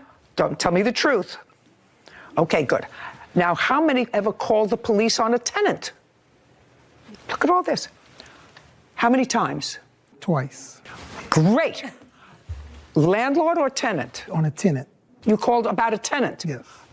About a disruptive tenant? Yes. So, with the exception of Kevin, who is a businessman, entrepreneur when he's not here, taking care of my business here, and he called the police twice because of a tenant. Nobody else has ever called the police, so you should say, thank you, Lord for getting rid of these tenants who called the police and not give me baloney about a 60-day notice. Now, if that's why you kept their security deposit, which is what you said to me, then he gets a security deposit back, $1,750. And that's the only reason you gave me. It's $1,725, but Just I a second. didn't finish. $1,725. You did finish. I said, what was the reason? I asked you twice. Well, what was the reason? And what was the reason? I was letting him go from the 17th when he texted my husband to the 17th. The only thing I wanted in return is access. He said, no, see you in court. So I turned around and held him to his lease. Very good. Not here. Not here. Okay. $1,750. He gets a security deposit back. $1,750 or $1,725? It's $1,750. Take a look. Let's get the number right. The lease. This is fascinating. He signed his lease that says $1,725. Okay. You have information to the contrary, Mr. Schuman. No, she's right. $1,725. $1,725. Judgment for the plaintiff. We're done. Counterclaim is dismissed. We're finished. That's it. Court is adjourned. Judge Judy was right about I should be counting my blessings that they're gone. It was over a silly parking spot. I'm glad he's out, but I don't think he deserves his security. I mean, I couldn't teach him how to levitate. I tried, much as I tried, we couldn't get it. I'll never understand why acrimonious relationships between landlords and tenants would wish to continue on for another 30 days, another 60 days, cut your losses and get out of there. And that's what happened. And the defendant's answer that, well, he was supposed to give me 60 days notice. Why would you want him there for another 60 days? It's called the police on you, as far as we know, at least 3 times. Yes. Whatever. It was just a bad scene. And for some reason, he didn't park at his assigned spot because of his handicap. He parked, whatever. I think everyone should just cut. Charles Kerper is suing musician Luther Fortenberry for breach of contract and copyright infringement. Court come to order. All rise. Have a seat, please. Hello, Judge. Hi. Case 2081, Kepper versus Fortenberry. Thank you. You're welcome. Mr. Kerper, it is your claim that the defendant breached a contract with you. The contract was a verbal contract. And the nature of that breach was the defendant envisioned in his mind the lyrics to a song. That was his business.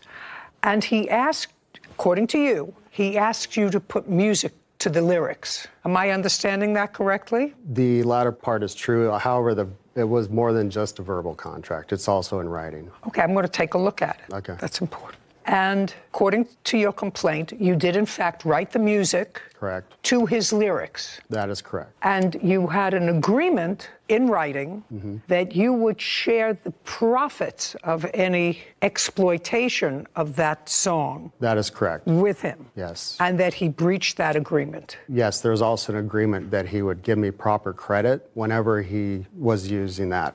So now I would like to see if you say there was a written contract that's signed by both parties. That's what I want to see. Okay. So this was the original version, which he offered me 25%. Just a second. Okay. Just a second. Sorry. Okay. This contract is pretty straightforward, and it's signed by both parties, and it says Luther Winston Fortenberry created a song, Baby I Got a Gun, and Charles Kerper, that's you, transcribed it to guitar. Correct. So what this contract says, I just want you to understand, Mr. Kerper, is that the defendant created the song, and you transcribed it to guitar. That's what it says. And that was written in January of 2016. Correct. It's signed by both people. That is correct. Okay. Yeah.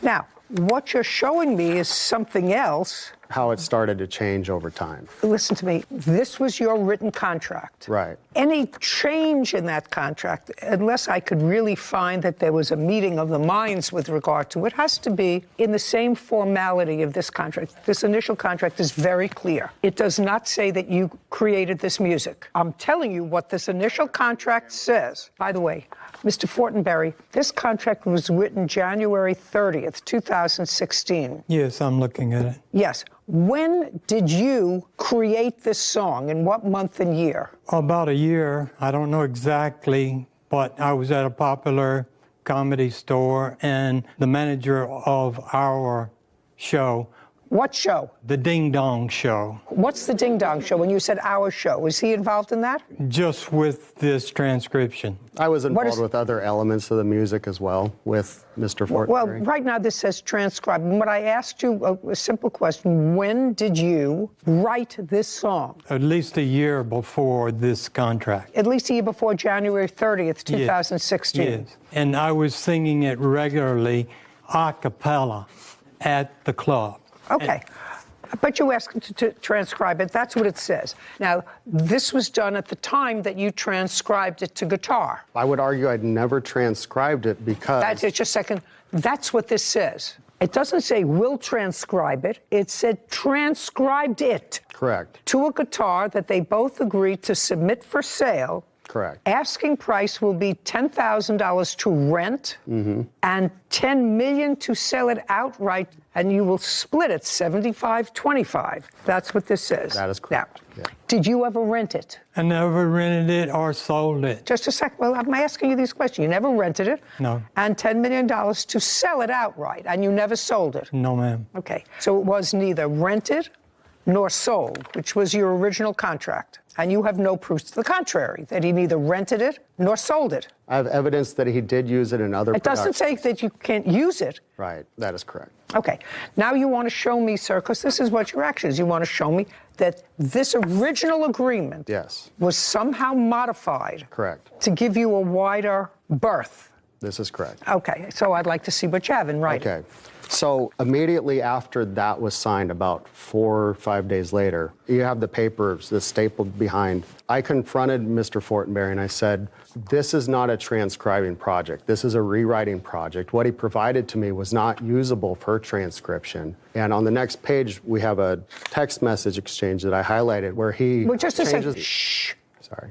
Well, this is a text message from him to you. Correct. And he's acknowledging. And just a second, that's not acknowledging. That's a text message from him to you. Do you have your response to this? You can't unilaterally change a contract that's in writing. I mean, if you have an offer and an acceptance. Right. So where is your response to this? I don't believe I had a response in the history of messages I was able to retrieve, so. Then this is irrelevant. Okay. So far, we have this. We have a writing signed by both parties, which is complete. It says what you did, what you will be paid in the event of a rental or a sale. Now, you want to show me something else? So going forward, what he did was he registered the song with a registration company in San Diego. He did that without my knowledge. Just a second, that's irrelevant. This is your contract. Show me where it's a violation of this contract. This contract says you transcribed it to guitar.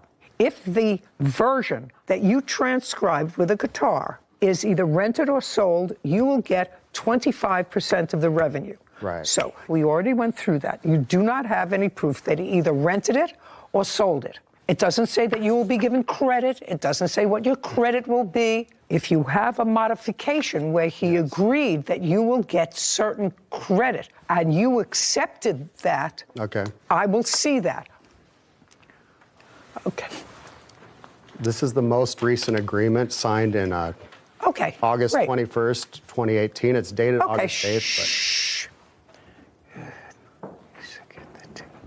I don't know what this means. Mr. Kerper agrees to release Mr. Fortenberry from any financial liability for work performed prior to the date of this document, that is prior to 2018. Correct. Payment by Mr. Fortenberry to Mr. Kerper will be considered compensation for his time, costs, etc. Mr. Kerper has invested in this ongoing project to date. What did he pay you? Because it doesn't say here. He didn't pay me anything. What he did was he gave me some camera equipment, which he'd promised me, which was outside of this project. And he gave me $300 as what was deemed a celebratory gift because we were wrapping this up. No, that's not what this says, Mr. Kerper. Mr. Kerper, we read a contract literally. Right. This is a poorly crafted document, but it's clear in regards to baby, I got a gun. Right. Mr. Kerper, that's you, agrees to release Mr. Fortenberry of any financial liability for work performed prior to the date of this document. Correct. Payment by Mr. Fortenberry to Mr. Kerper will be considered compensation for time, costs Mr. Kerper has invested in this ongoing project. And what you're telling me is the payment was some camera equipment and $300. I would say it was not the camera equipment, it was the $300. What the camera equipment? This is some camera equipment I had sold him some of it prior, and he had offered it back to me as a gift because I had invested so much work into this project. You got 5 more minutes of my time. Okay. You have no case. I believe I do, ma'am. No. I'm sorry, Your Honor. Sorry, you don't. Charles Kerper claims musician Luther Fortenberry owes for breach of contract and copyright infringement. Now, those are the 2 written contracts. You have any further modification of those contracts in writing? Yes, Just a second. I'll see them. Okay. This is a contract in writing, 2018. This is 2016. And this was agreed by both parties. So the last agreement was you got $300. Did you pay him $300? $300 in camera equipment, about $1,500 worth. Okay. He started to mention that, and then he backtracked. Okay. Next written contract after 2018. Yes. In that contract, which you have right now, it also says it serves to clarify previous misunderstandings that I wrote the music and I was not a transcriptionist. Mr. Kerper is to be understood as the music man behind the music and not a transcriptionist. Well, who do you want that to be noted by? Mr. Kerper is to be understood as the music man with capital letters. Right. And I don't know what that means. This was his wording. Well, then you should have fixed the wording. I should have. You're correct. I don't know what a music man is. It's not a trademark. It's not a copyright. It's a nothing. I don't know what it means. So I wrote the music, which is in the version which he's using currently. I wrote that from scratch. There was no transcribing. That doesn't say that. Nothing here says that. The only thing this says is Luther Winston created this song, Baby I Got Gun. That says he created it, you signed it. You wanted to clarify it. You wanted to be known as the music man, not just the transcriber. I don't know what music man means. And you got paid pursuant to this, although it doesn't say this, but you acknowledge it, you got paid $300. Okay. Also in that agreement, it also says that I'll be given credit in future uses. It says that. As the music man. You want him to say you're the music credit, man? which he did not give me Just credit. a second. You want him to say, whenever he performs the song, Baby You Got Gun, if he gets up to perform that, I wrote this song together with Mr. Kerper, and I want you to understand that he's the music man. It's interesting when people sign contracts and they have no idea what they're doing. Okay, let me see the next contract that you have. So this is an agreement which is supposed to be a performance agreement with his producer from the comedy club. Well, just a second, let me take a look at it. He's... Shh. Well, this is exactly what this says. This says this agreement, and this is August of 2018.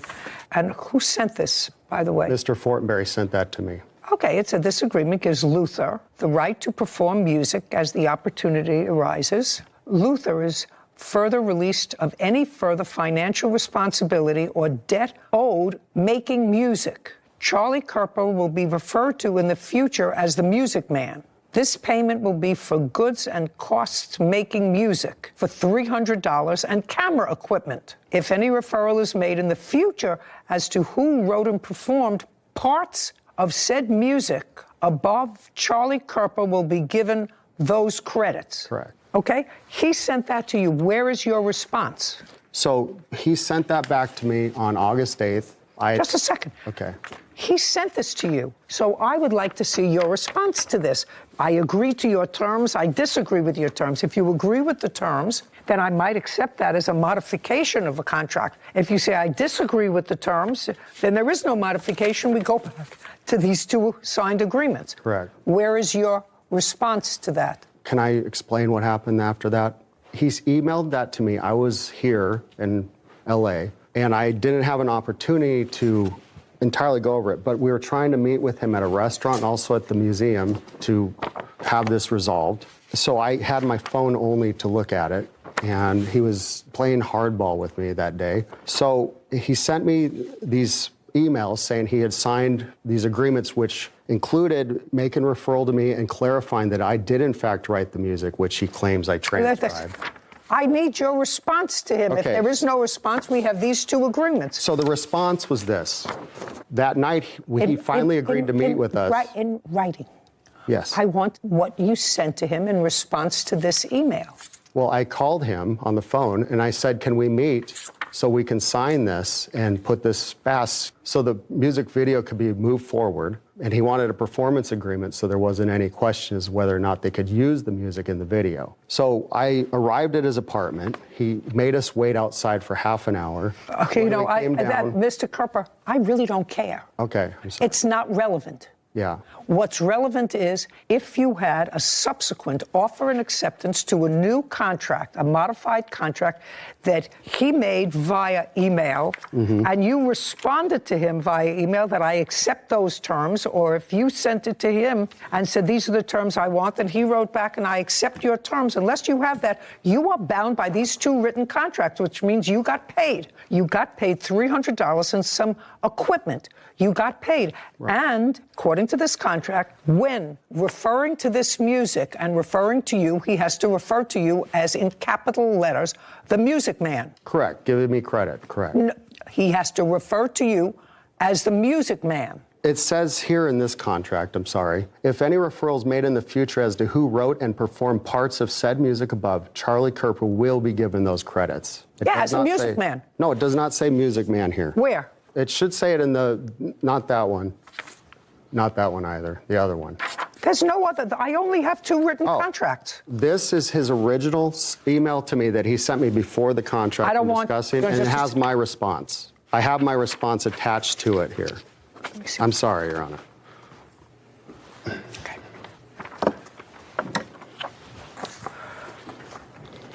Who wrote, your offer is hostile and very lowball for what you're asking? I wrote that. I reject it. Absolutely. I'm not interested in selling. That is correct. Well, that doesn't modify. That means he made you a subsequent offer after these two agreements. You said, I don't like that offer. So there was no change in these two written contracts, one of which called for payment, which you acknowledge you received in the form of $300 and camera equipment. He was limited to you. Charles Kerper is accusing musician Luther Fortenberry of breaking their contract.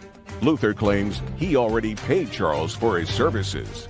Mr. Kerper, I want you to understand, you're looking at papers. What you're not understanding is, if you are going to modify a written contract, you have to do it with another contract in which there is an offer and an acceptance. He made an offer to you in this. You rejected the offer in your response. Actually, that email he sent first, he worded it differently, and that's the point. It doesn't matter. You rejected it. I rejected the part that included the sale. Just a second. You can't take pieces of what he said. Hello এই প্রশ্ন সুন্দর ভিডিওটা আপনি ছেলে খুব সহজে উঠতে পারেন কিভাবে এটা করবেন কি কিরকম কিছু লাগবে এই ভিডিওতে শেয়ার করব অবশ্যই ভিডিওটা পুরোপুরি দেখতে বলবেন না ধন্যবাদ সবাইকে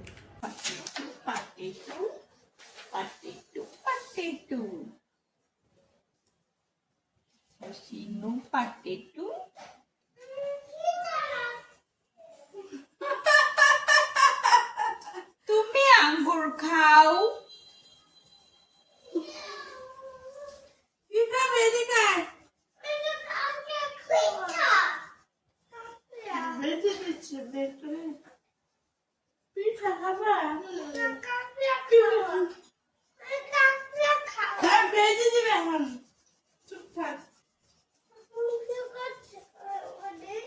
কাকড়া খাওয়ার আগ পর্যন্ত মাথা খাইতে থাকবে পিঠা খাবে পিঠা খাবা দেরি আছে তাহলে চুপ করবো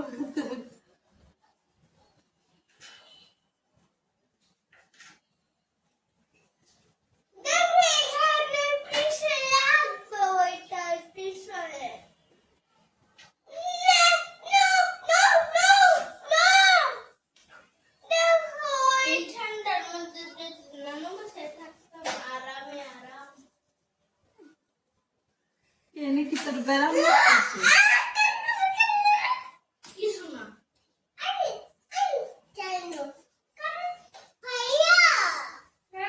Bu, tapi saya di mana mamsa pakai ya? কাকড়া খাওয়ার আগ পর্যন্ত মাথা খাইতে থাকবে পিঠা খাবি পিঠা খাবা দেরি আছে তাহলে চুপ করবো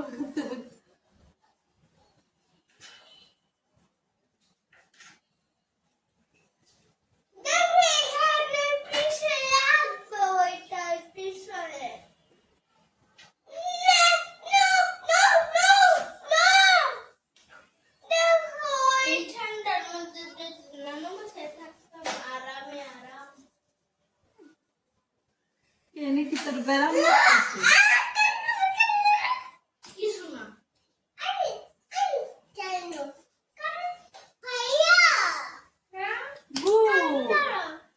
ভাইয়া দিবনি মামু ফাটাইয়া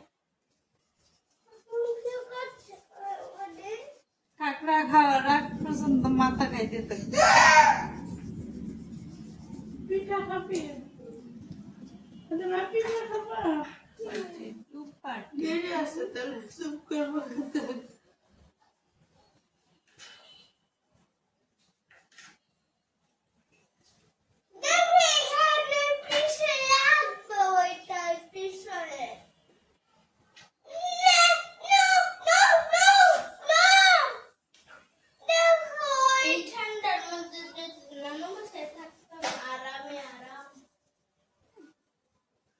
এনে কি তোর ব্যারাম লাগতেছে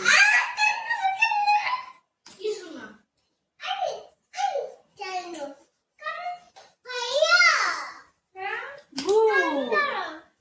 ভাইয়া দিবনি মামু ফাটাইয়া